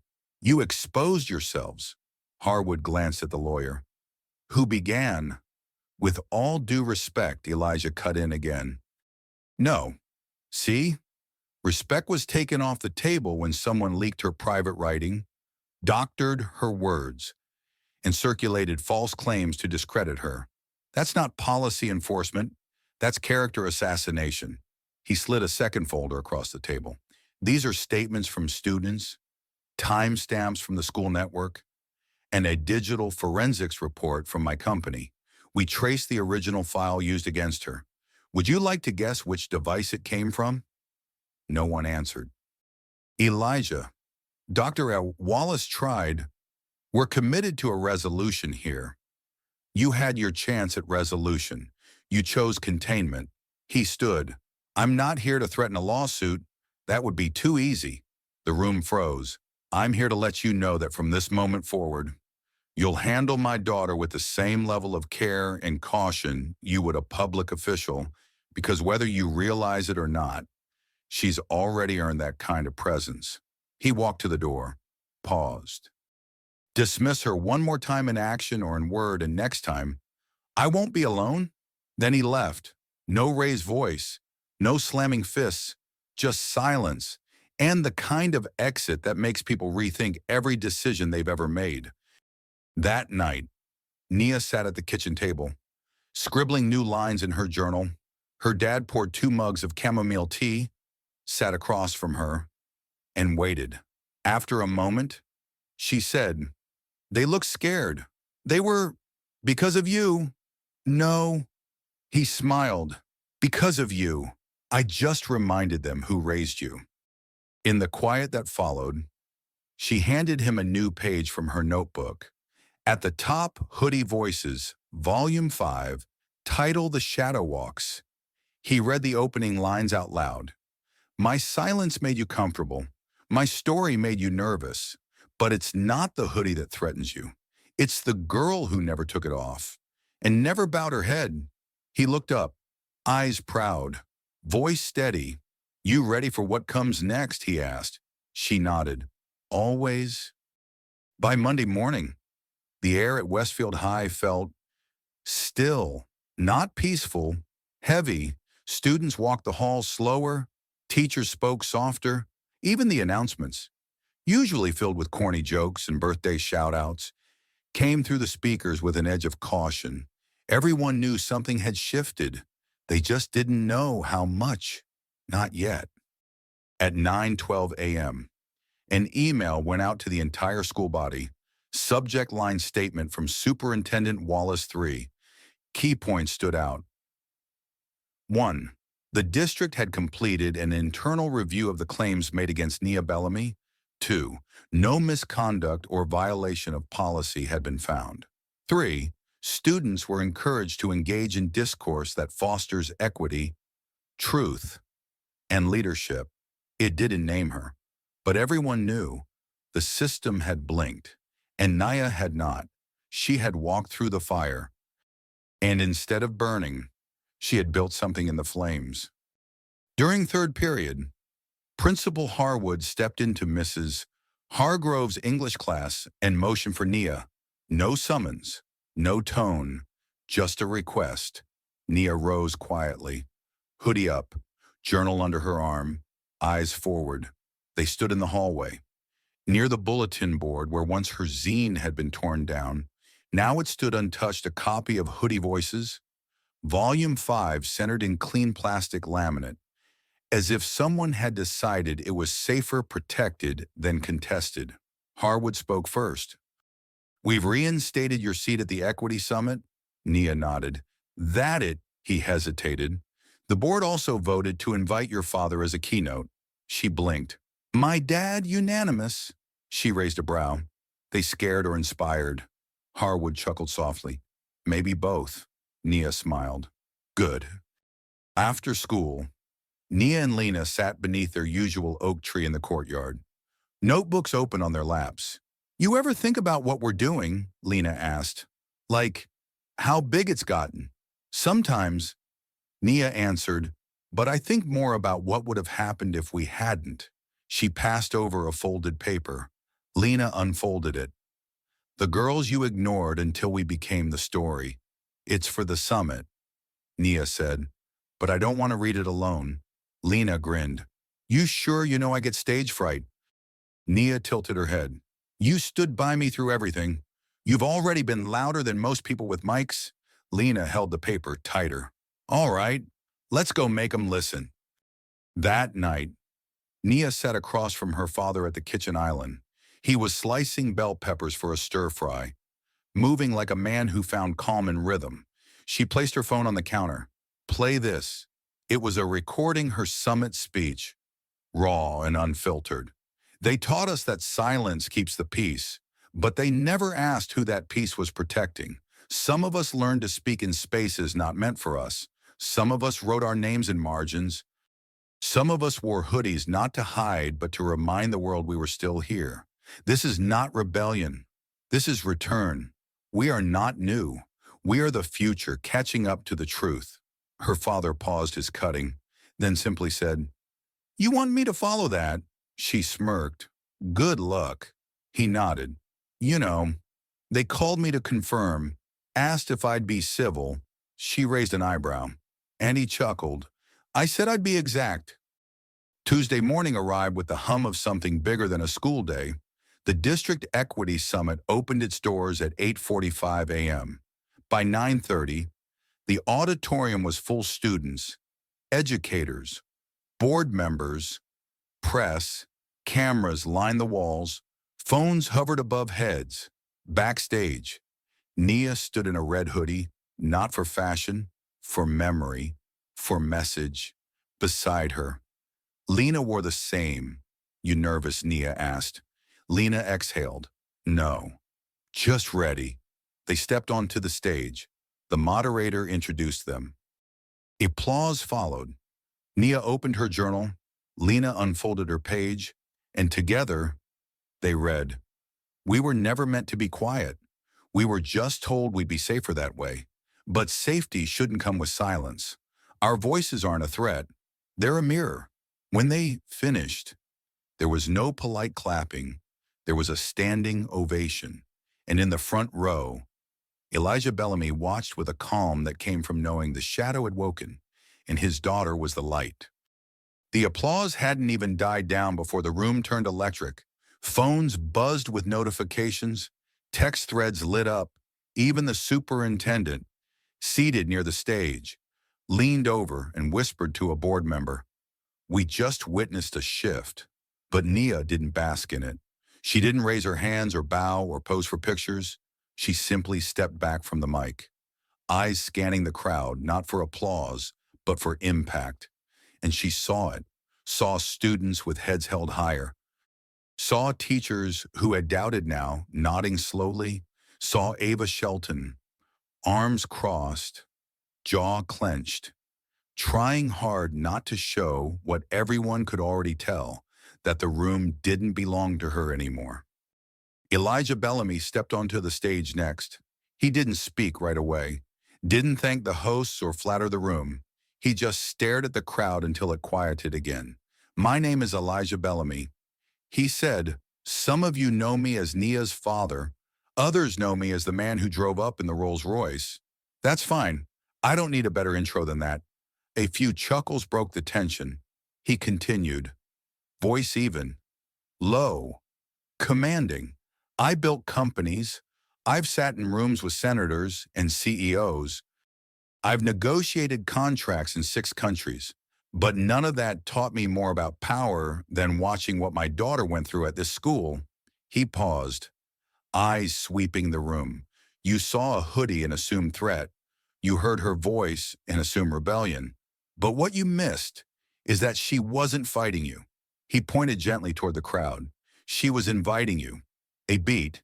She invited you to get better, to listen, to lead, and you answered with silence, edits, and punishment. He looked directly at the front row where Dr. Wallace and Harwood sat stiff. "You were so afraid of losing control. You didn't notice you never had it to begin with. Control doesn't come from fear, it comes from trust." He reached into his coat, pulled out a folded sheet of paper, and held it up. "This is a resignation letter. I typed it last week. I was ready to pull my daughter out of Westfield permanently." A wave of murmurs rippled through the audience, but I didn't sign it. He looked over his shoulder at Nia. "Because she asked me not to." Back to the crowd, she said, "Let me finish what I started." And that's when I knew this wasn't just a fight, it was a foundation. When he finished, the room didn't just applaud, they rose. Not because they were told to, because they had to. It was respect, not routine. After the summit, the local paper ran the headline, "Father and Daughter Redefine Power" at District Summit. Clips of their speeches flooded social media. Alumni sent letters. Other schools reached out asking for copies of Hoodie voices to share with students. And Nia, she didn't chase the spotlight. She went right back to school, right back to the courtyard, right back to her notebook, right back to building. That afternoon, Ava approached her at her locker. No entourage, no followers, just her. Nia didn't flinch, didn't speak. Ava stared at the ground, then said, "You made your point." Nia zipped her bag. "Wasn't about making a point." Ava frowned. "Then what was it?" Nia turned to her. "It was about proving I didn't need your permission to be heard." Ava stood still, like she wanted to say more, maybe apologize, maybe fight again, but she just walked away. And Nia, she didn't smile, didn't gloat, she just breathed. That night, she and her dad sat on the back porch. It was quiet, cool, the kind of silence that doesn't come from fear, but from peace finally earned. "You ever think it would go this far?" he asked. She shook her head. "I thought it might break me." He looked over, but she smirked. "I remembered who raised me." He chuckled. "Smart girl." Then he handed her an envelope. Inside a check from the local city foundation. A scholarship?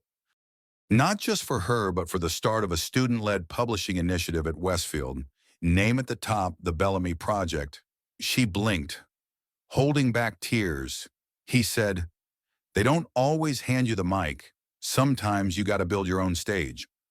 Later that night, Nia posted the final line of Volume 6 to her page. No caption, just this: "You feared the Hoodie." But the Hoodie raised its voice, and the world finally listened. Fall doesn't always begin with thunder. Sometimes it starts with silence, a text message that goes unanswered, a seat left empty at the popular table, a whisper that spreads without needing a name. By the end of that week, Ava Shelton was no longer the voice of Westfield High. She was its echo. It began small. The student council president, once Ava's closest ally, quietly removed her from the planning committee for winter formal. "We just want a fresh direction," she said, avoiding Ava's eyes. Then her mom's cars and champagne fundraiser got canceled quietly. Subtly, no reason given.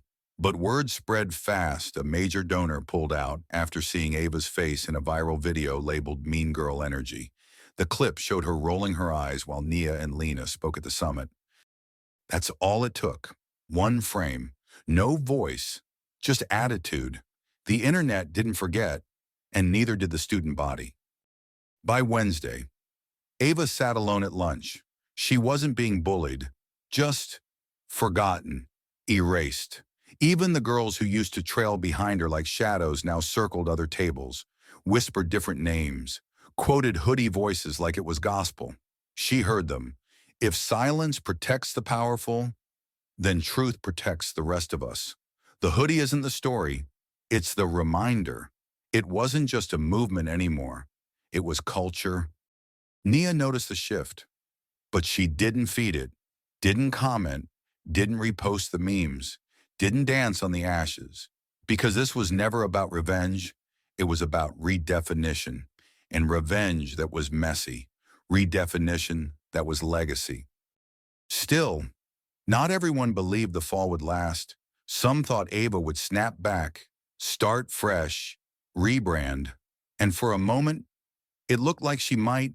Thursday morning, Ava uploaded a TikTok from her bedroom, bare-faced. No music, soft lighting, a shaky voiceover. "I made mistakes. I hurt people. I thought leadership was about being louder than everyone else. But I was wrong." It got 42,000 views in 3 hours. Comments ranged from support to skepticism. One reply read, "This is what accountability looks like. Respect." Another, "Too little. Too late." But the one that hurt the most, "Now you're the girl trying to wear the hoodie, but you never earned it."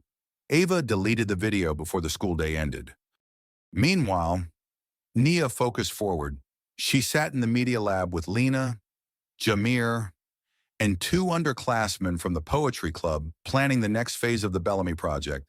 "What if we turn the zine into a podcast?" Jameer suggested, "or a YouTube series," said one of the freshmen. Stories in motion, visuals, music, spoken word. Nia scribbled ideas. What about teacher spotlights or community features? Not just trauma stories, resilience stories. Lena nodded. Yes. Let's show what healing looks like too. They didn't call it activism anymore. They called it storytelling, and they were just getting started. Later that afternoon, a quiet knock came at the library door. It was Ava. Nia looked up from her laptop. The room was still. Everyone froze. Ava stepped in, holding something in her hand, a folded sheet of paper. "Can I talk to you?" she asked. Nia stood. "Here's fine." Ava hesitated, then held out the paper. "I wrote something," she said. "Not for likes, not for saving face, just because I should have said it sooner." Nia took the page, read in silence. "I see now that I wasn't scared of you. I was scared of what your voice exposed about me. I claimed confidence, but I ruled with control. I claimed leadership, but I refused to listen. I claimed fairness, but only when it favored me. I can't undo the hurt, but I can step back, and I can say thank you for doing what I was too afraid to." Nia looked up. "You mean that?" Ava nodded. "I do." Nia folded the letter gently and said, "Then write it in volume 7. Ava's eyes widened. "You'd let me, not for you." Nia said, "For them." "The next girl who needs to see what real change looks like." Ava swallowed. "Thank you." And for the first time, she meant it. That night, Nia sat at her desk, hoodie draped over her chair, fingers dancing across the keyboard. On the screen, Hoodie voices, Volume 7 theme. When the system breaks, the voices rise at the top. In bold, this issue was built with open hands, not closed fists, and below it, in smaller font, featuring the words of the girl who used to stand in our way and is now walking beside us. Because real power doesn't destroy, it transforms. Change looks different on everyone. For Ava Shelton, it looked like humility, tight-fitting and uncomfortable. For Nia Bellamy, it looked like growth, quiet, focused, and always moving forward. For Westfield High, it looked like a building trying to keep up with the revolution it never saw coming. In the weeks following the summit, things didn't go back to normal, because normal was what created the silence. Instead, something new took root. Students began organizing their own roundtable discussions, unofficial, unsupervised, and deeply honest. They weren't led by class presidents or yearbook editors. They were led by the quiet ones, the overlooked, the hoodie wearers. Posters with Nia's words popped up all over campus. If a voice shakes the system was too fragile to begin with. The administration couldn't stop it, couldn't suppress it, so they did something else. They joined it. Mr. Barkley, once a silent enabler in the classroom, opened his door for a weekly hoodie hour, a space for students to speak, write, or just sit. No agenda, no performance, just presence. Even Ms. Green, who once asked Nia to de-escalate, began co-facilitating a student-led newsletter, not one with grades or filters, but one that told the real story of Westfield. And in the middle of it all, Nia stayed grounded. It wasn't about becoming a celebrity. It was about creating sustainability. That's why she launched the Bellamy Fellowship. 3 juniors chosen each semester to learn how to write, organize, and amplify marginalized voices. Don't make it about me. She told the school board when they approved the program, make it about the ones who'll come next. They listened because they had no choice, and because, deep down, they finally understood Nia hadn't come to burn the house down. She came to open the doors. But even as her legacy blossomed, Nia kept her circle tight. Late one afternoon, she and Lena sat at their usual spot under the oak tree. Lena scrolled through her phone. Volume 7 got picked up by a college blog. You're officially national. Nia chuckled. Guess I'll need an agent now. Lena looked over. You ever think about leaving, like transferring? Nia exhaled. Every day, but I'm not done here yet. She stared ahead at the courtyard, where 3 freshmen huddled around a printed copy of Hoodie Voices, highlighter pens in hand. Like it was scripture. I want to leave when I know someone else can stay and keep this going. Lena smiled. You're building something permanent, Nia nodded. That's the goal. Then came the phone call. Friday morning, 7:46 a.m. Unknown number. She picked up. Miss Bellamy, a voice said, this is Charlotte Knowles. I'm the Dean of Student Initiatives at Howard University. I just read Volume 7, and I'd love to talk to you about a possible partnership. Nia's eyes widened. I'm listening, she said. By the following week, Volume 8 was in production. The theme, After the Echo, What Comes After the Voice is Heard. Submissions poured in from 3 different states. One came from a teacher in Detroit, another from a boy in South Texas who wrote, I didn't think a girl in a hoodie could change my life, but now I wear mine with purpose. And still, Nia kept her head down. At the Friday assembly, the principal announced the new Bellamy Fellows. 3 names. One of them was Ava Shelton. Gasps. A few students whispered, she doesn't deserve that. But Nia stood and clapped first.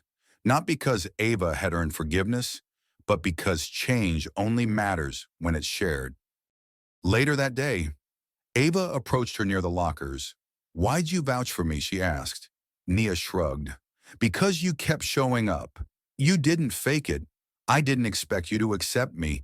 I didn't accept you, Nia said plainly. I accepted your work. Ava nodded slowly. I can live with that, Nia smiled. Good. Then get to work. That night, sitting on the porch with her father, Nia watched the sun dip behind the Atlanta skyline. Elijah passed her a glass of lemonade. You're building a name, he said. She shook her head. Not a name. A door.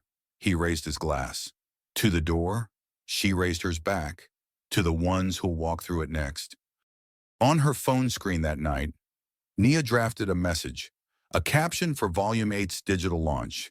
It read, they watched the hoodie, but they forgot to fear the girl inside it. Now they listen, and we speak. A fall isn't always a crash. Sometimes it's just gravity reminding you where the ground is.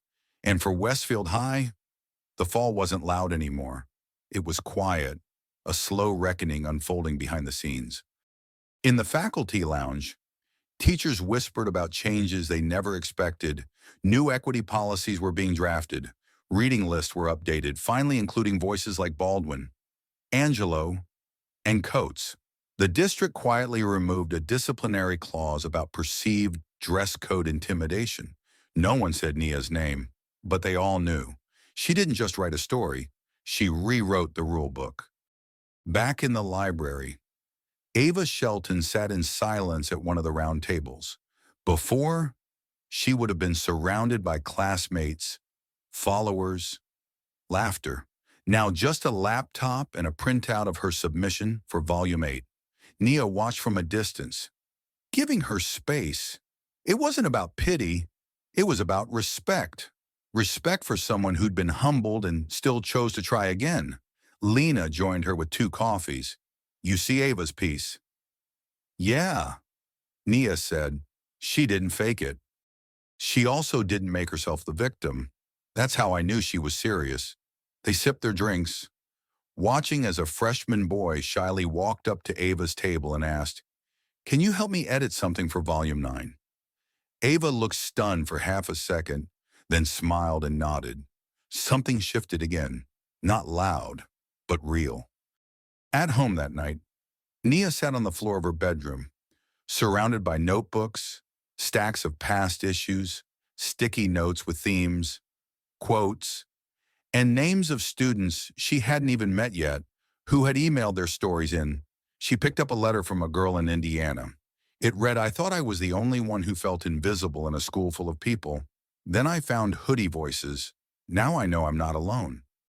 She folded the letter carefully, placed it in a keepsake box her dad had given her, the one labeled Proof. Inside it were all the small things.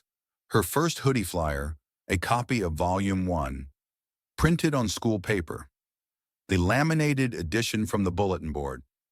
And now, the Indiana letter, proof she had mattered, proof she had moved something. Meanwhile, the district office held its own version of damage control. Behind closed doors, board members debated how to engage with student activism without surrendering control. One suggested a mentorship program. Another proposed turning Hoodie Voices into a district-wide initiative. But Superintendent Wallace shut them down. She already made it district-wide, he said, holding up a copy of the zine. All we can do now is not get in the way. Harwood leaned back in his chair, no longer defensive, just tired. She taught us more in 6 weeks than any workshop we've paid consultants to run. Someone laughed softly. No one disagreed.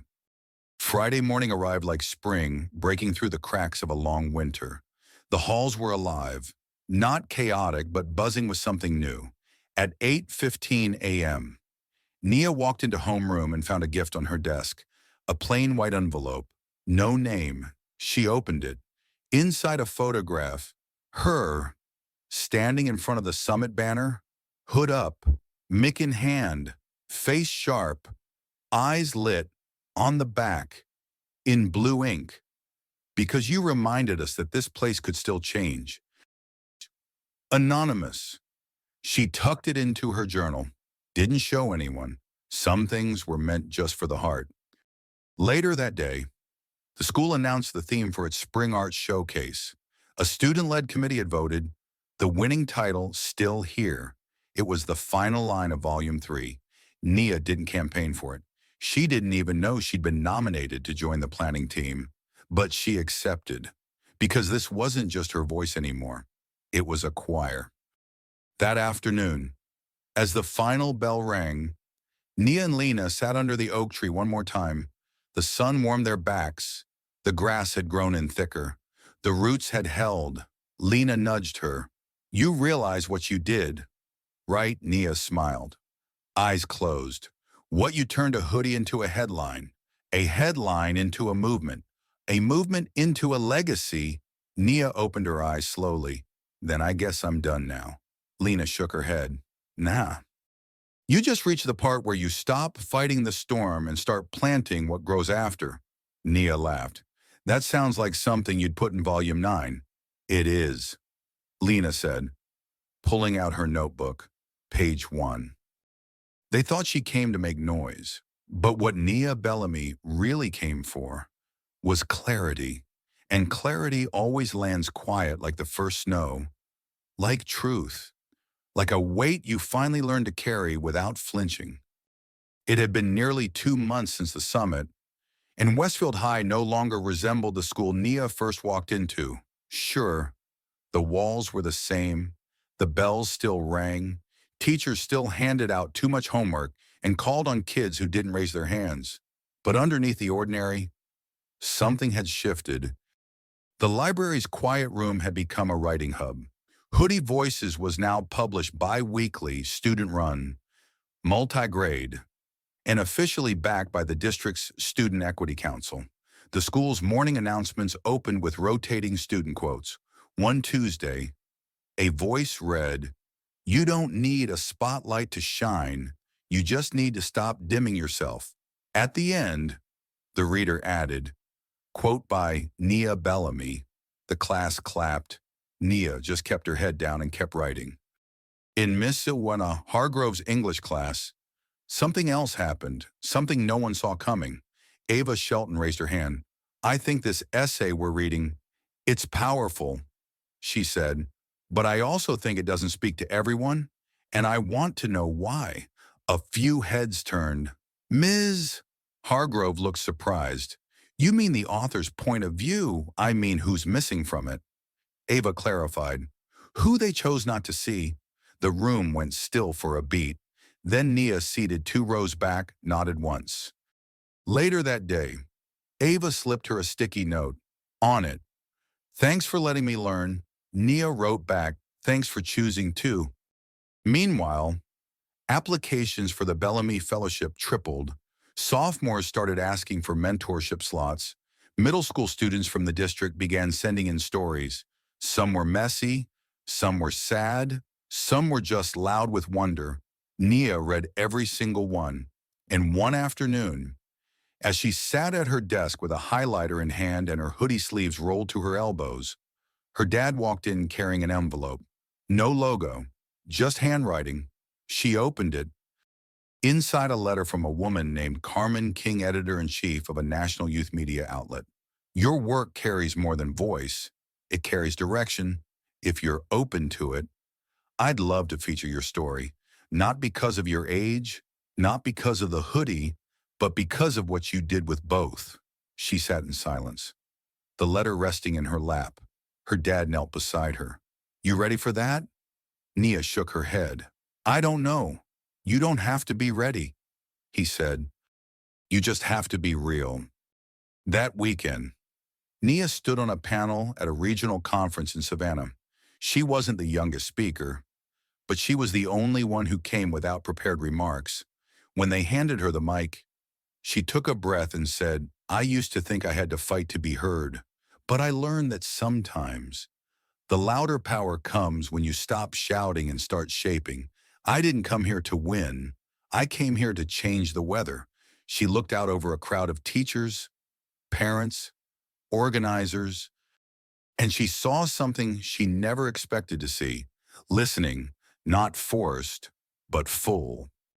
Back home, Volume 9 launched. Theme weather makers. It opened with Nia's poem, "They gave us cold looks. We gave them warm truth. They tried to freeze us. We learned to burn." Underneath it, she wrote, "If you're reading this in a hallway where you feel small, remember I once stood there too, and then I grew." The hoodie never left. She still wore it on Tuesdays, the day Volume 1 first dropped.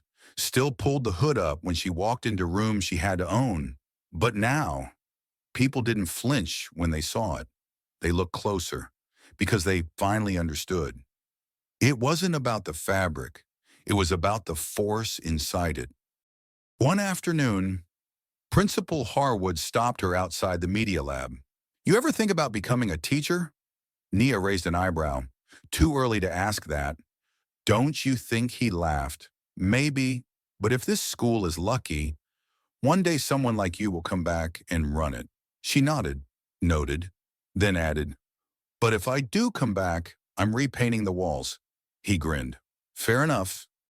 Later that day, she passed a kid in the hallway, sixth grader, hoodie too big, backpack slung low. He paused when he saw her. "You're her, right?" he asked. "The one who writes the hoodie stories." She smiled. "Yeah, that's me." He looked down at his own hoodie, then said, softly, "Cool." She patted his shoulder. "Yours is next." The most powerful stories don't shout. They stay with you. They echo in the halls long after the bell rings. And sometimes they become the reason someone else decides not to give up. That was the lesson Nia Bellamy didn't just learn. She lived it. A month after the summit, she was invited to speak at an elementary school just outside the district. Title I, underfunded, mostly black and brown kids, the kind of place where dreams showed up wearing hand-me-downs. She arrived in the same hoodie, the same one they once called unprofessional, the same one that walked her through fire. She stepped into a library filled with folding chairs and eager eyes.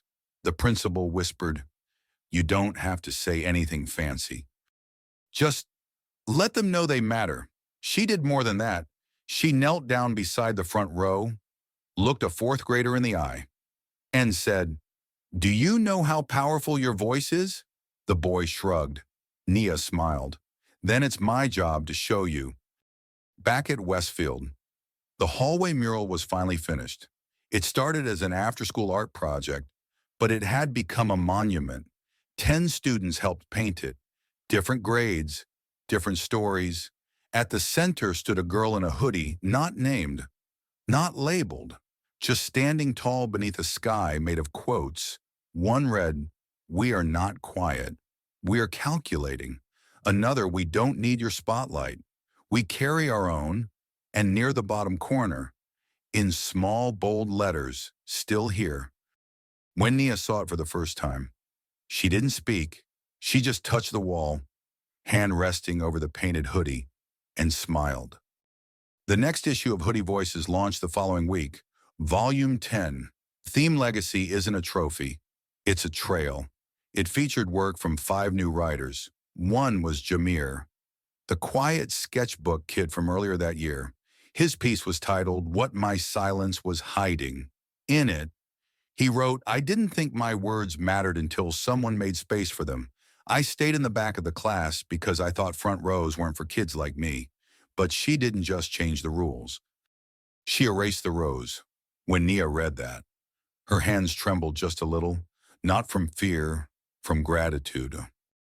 By spring, college letters had started rolling in, big ones. Howard, Spelman, NYU, USC, Columbia, and with them, scholarship offers, leadership fellowships, writing awards. But one envelope sat on her desk for 3 days before she opened it. It was from Yale. Inside, full scholarship. Class of 2030. Welcome to the future. She folded the letter slowly, stared at her name. Nia Danielle Bellamy printed across the page in serif font. Black ink. No hoodie in sight, but it was still her. Every part of her. That night, her dad grilled burgers out back. The scent of charcoal and garlic filled the air, as jazz played softly through the kitchen window. She stood beside him, envelope still in hand. He looked over and smiled. Yale. She nodded. They said yes. He flipped a patty. Of course they did. She laughed. You're not even surprised. I'm your father. He said, I knew before they did. Then he handed her the spatula. Your turn. Flip the next one. It's yours now. She took it, grinning. That's not how grilling works. He winked. It is when you're building a legacy. Later that week, the school hosted a recognition ceremony. They gave Nia a plaque. She gave them a moment they'd never forget. Instead of a speech, she handed every student in the audience a folded card. Inside, it read, you don't need permission to matter. You just need to remember who you are beneath the silence. And when the world forgets, speak anyway. The card was signed, the girl in the hoodie still here. After the ceremony, a freshman girl approached her in tears. I'm scared, she said. I don't think I'll ever be that brave. Nia knelt and looked her in the eyes. Then start by being honest. Brave comes later. The girl nodded slowly, and for the first time, smiled. As the semester neared its end, Nia stood once more in front of the oak tree, same one she had passed 100 times. But now, it had something new, a carved quote in its bark, not vandalism, a tribute.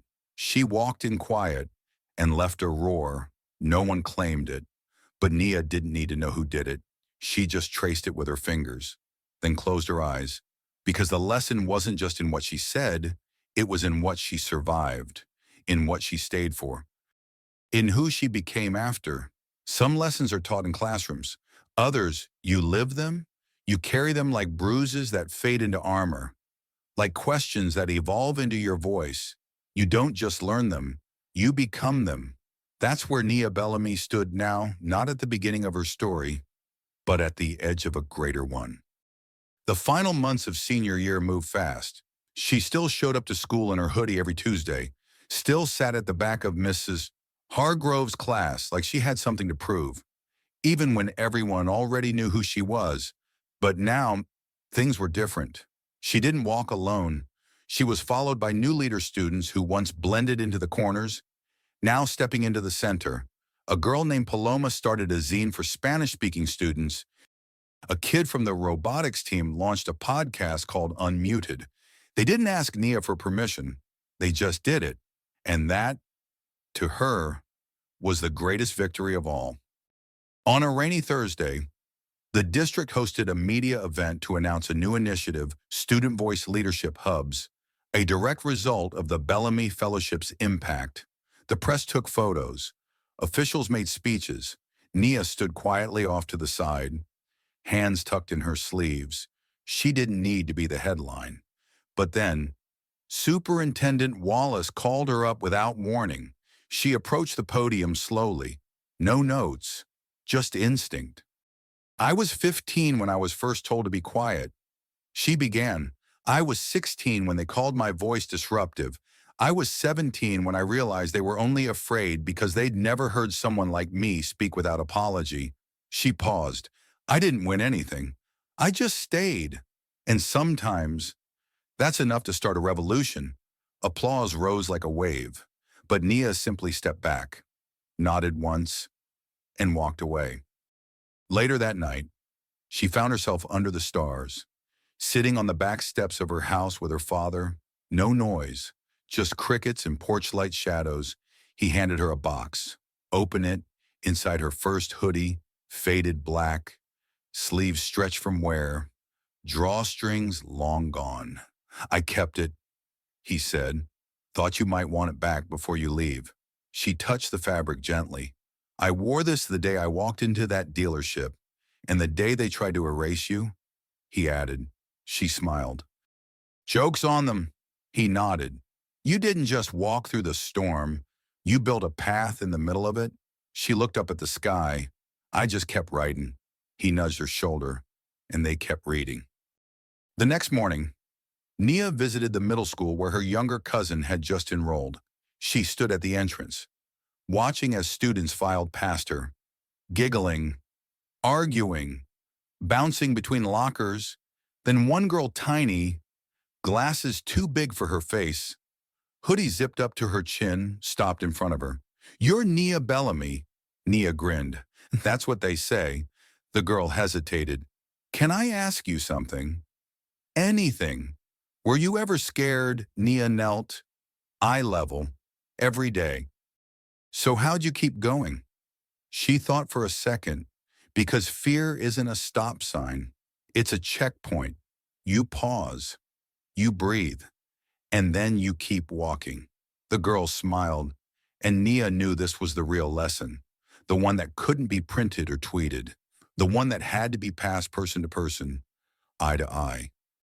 On the final day of school, the seniors were asked to write a single sentence that captured what they were taking with them. Nia's was the last to be read aloud.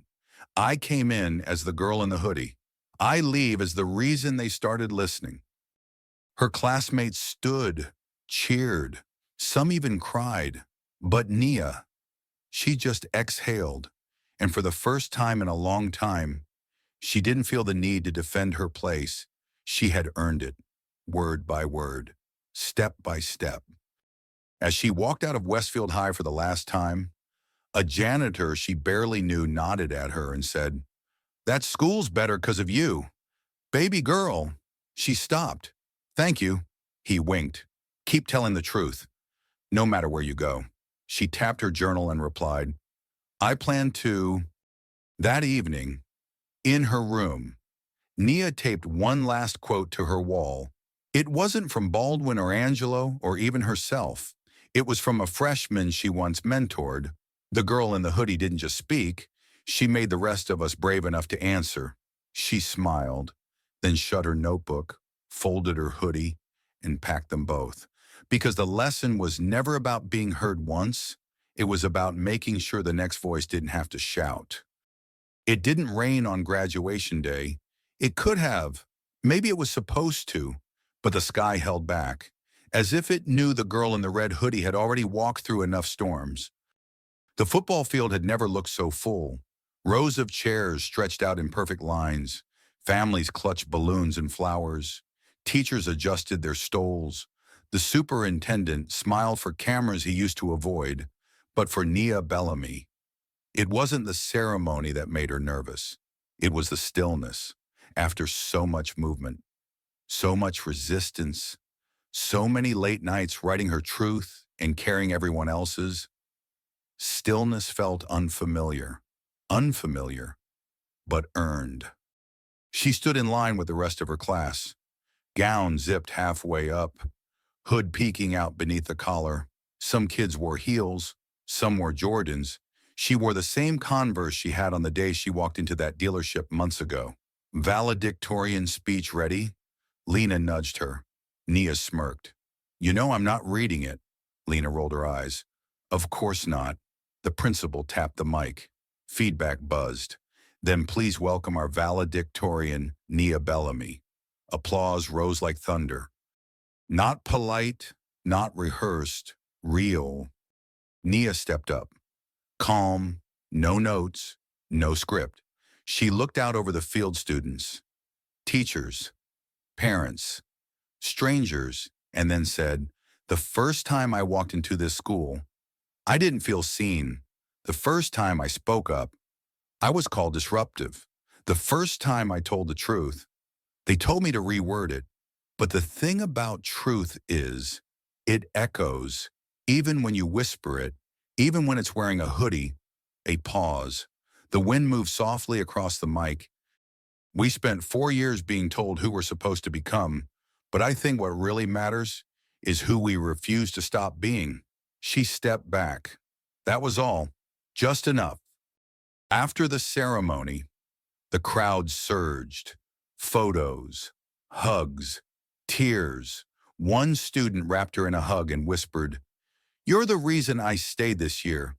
A teacher pressed a small note into her hand. "Inside, you gave us back our purpose." Even Ava found her in the crowd. No makeup, no audience, just real. "Guess we really made it." Ava said. Nia nodded. Some of us had to fight harder for it. Ava didn't deny it. She just said, "Thank you for not letting me stay who I was." Nia smiled. That's what stories are for. Her father waited by the car. Same phantom, same stance. But this time, she didn't look like a passenger. She looked like she owned the road. He held out a set of keys. "What's this? You drove the story." He said, "Now drive your future." She blinked. "You're giving me the rolls." He chuckled. "No, child. I'm giving you the old Lexus. The rolls is just for weekends." They both laughed. Then he grew quiet. "I'm proud of you." "Nia, I know," she said, "but it still means everything to hear it." That night, she sat in her room surrounded by cards, flowers, and folded copies of every issue of Hoodie Voices, 10 volumes, 10 moments of truth. She pulled out her journal, the one she almost gave up on more than once, and flipped to the last page. Wrote, "I used to think the hoodie made me invisible, but maybe it made me unforgettable." She closed the journal, wrapped it in twine, placed it gently in a box labeled "Keep."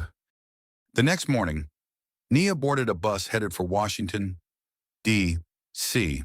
She wasn't alone. 5 other youth leaders from around the country were selected for a year-long fellowship in policy, storytelling, and community activism. Her seatmate was a boy from Oakland. "You really started a newspaper that went national?" he asked. Nia shrugged. "It was more like a megaphone." He laughed. "You still wear the hoodie?" She pulled it tighter around her shoulders. "Always." He nodded. "Good. I don't trust leaders who forget what got them here." As the bus pulled away from the city, she stared out the window. Westfield High faded into the distance, not as a school, but as a chapter. The trees blurred, the road stretched, but the girl in the hoodie, she didn't blur. She sharpened, because this was never the end. It was the first step of the next walk. The thing about stories is, they travel even when the storyteller has moved on, even when the ink dries, even when the voice that first told it walks quietly into a new place. Unknown and uncelebrated, Nia Bellamy arrived in Washington, D.C., with nothing but a suitcase, a laptop, and the hoodie that changed everything.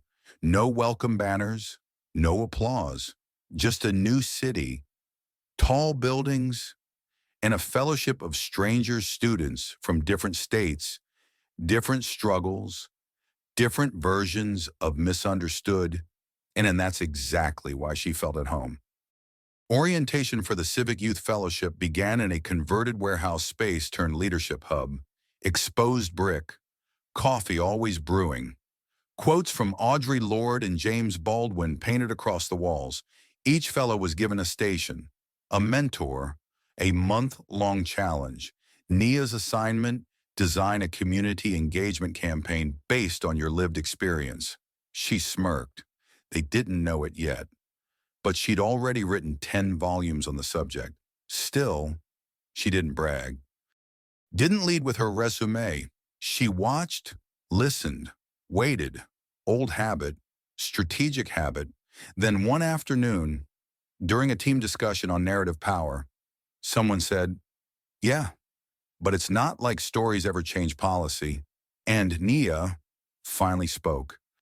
She told them about the first time she got kicked out of the car dealership, told them about the fake concern, the silence, the twisting of her words, then about the zine, the mural, the fall and rise.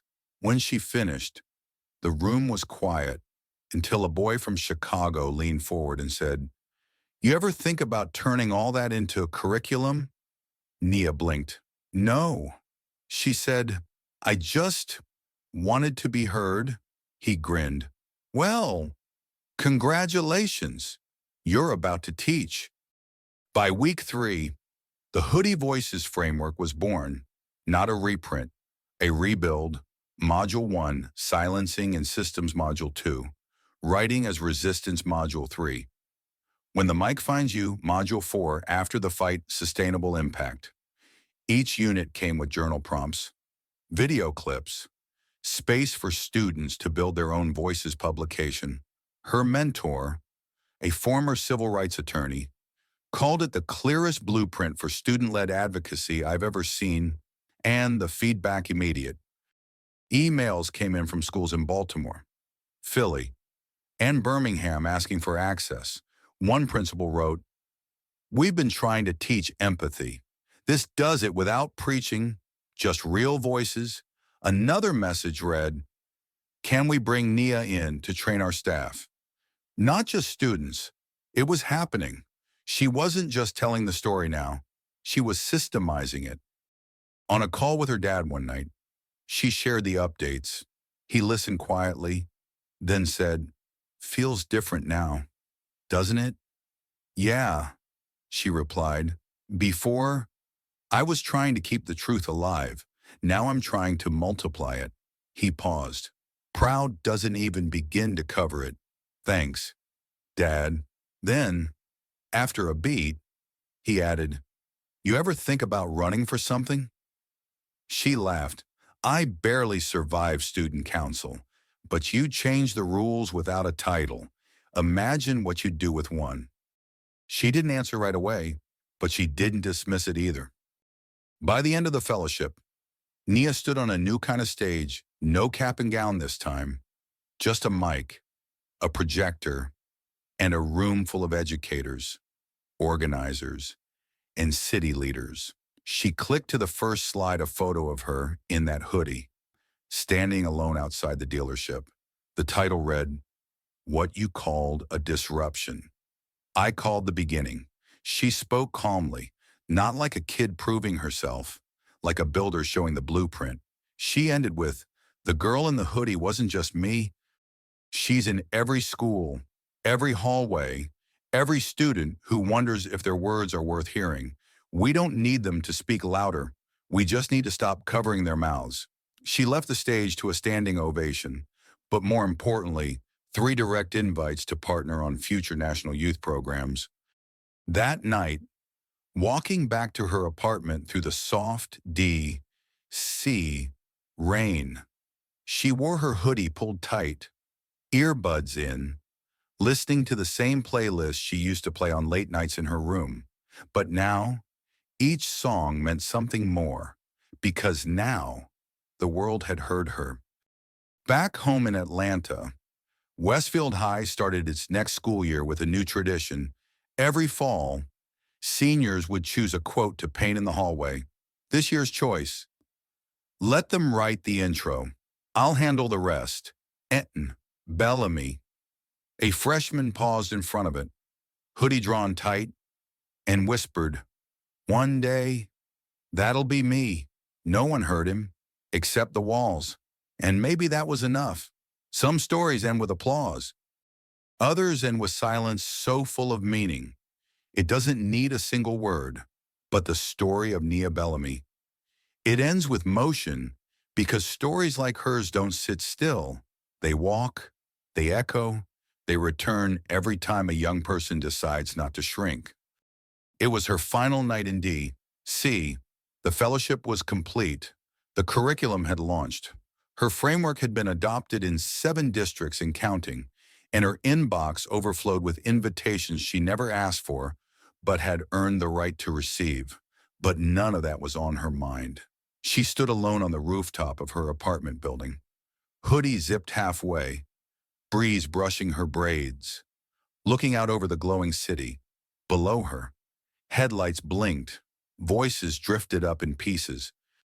Life continued, unaware of the revolution that had begun inside one girl's notebook. She clutched it now, her final copy of Hoodie Voices, not for editing, not for sharing, just for remembering. In her journal, she wrote one last entry. "This isn't about me. This was never about me. This is about every student who stayed quiet to stay safe, every kid who was told to wait their turn, every girl who zipped up her hoodie and kept her head down because the world wasn't ready. We don't write stories to be remembered. We write them to remind, I'm not done. I'm just moving forward. She closed the journal, tied it shut, slipped it into her duffel bag. The next morning, her flight left at sunrise. She didn't post about it, didn't tag the airport, didn't announce she was returning home. She just walked through the terminal like any other traveler.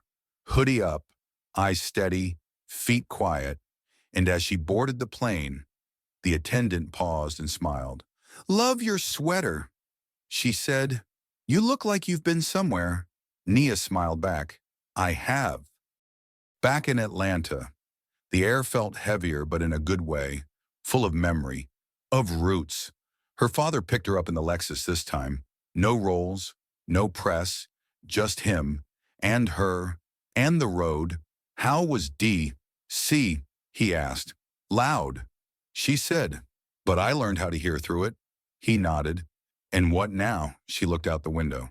"Now I rest." "For a minute?" He laughed. "You earned that."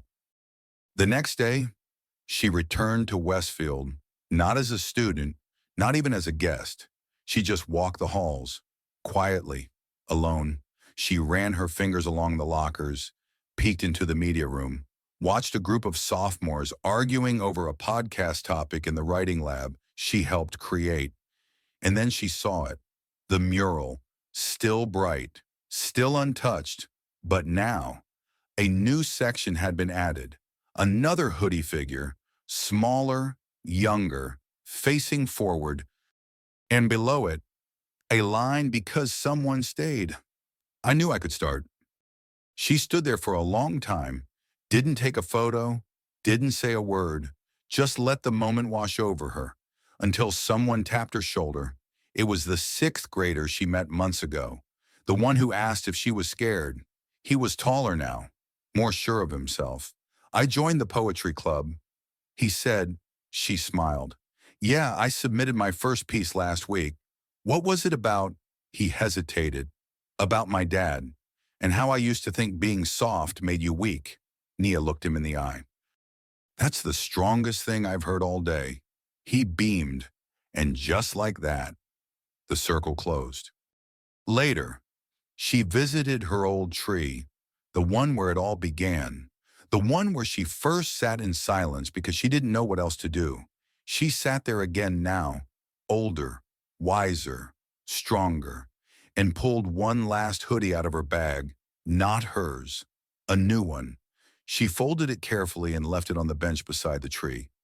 With a note tucked inside the pocket, it read, "For the next girl, or boy, or student who thinks no one's listening, wear this until you believe in your own voice. Then pass it on." Then she stood, adjusted the strap on her backpack, and walked. Not toward a podium, not into a spotlight, not onto another stage, just forward, into a world that was still unfair, still complicated, still learning, but maybe, just maybe, a little more ready for someone like her, because she didn't wait for the world to open a door. She built her own, wore her voice, walked her truth, and in doing so, left something behind, not just a story, a path. They saw a hoodie. We saw a girl with power in her silence. They tried to erase her, but she left something permanent. This wasn't just a story about being black, or being young, or wearing a hoodie in the wrong place. This was a story about standing still when they expect you to run, about writing your truth when they try to rewrite you, about walking into the fire and walking out carrying everyone behind you. Nia Bellamy didn't just survive Westfield, she remade it. She didn't wait for justice. She became the lesson. And that hoodie, it walks on now on the shoulders of every student who's been judged before they've spoken, ignored before they've tried, and underestimated before they've even begun. So if you felt something, if this story echoed something inside you, then share it. Tag someone who needs to hear this. Send it to a friend who's still finding their voice. And most of all, subscribe to this channel. Because here, we don't tell fairy tales. We tell silent power stories where truth doesn't shout, but it never stays quiet. Turn on notifications so you don't miss the next voice that rises. More stories of power, race, and redemption are on the way. Because the hoodie isn't just cloth, it's a statement. And this was just one chapter. What you do next, that's the story we're all waiting for. The hoodie walks on,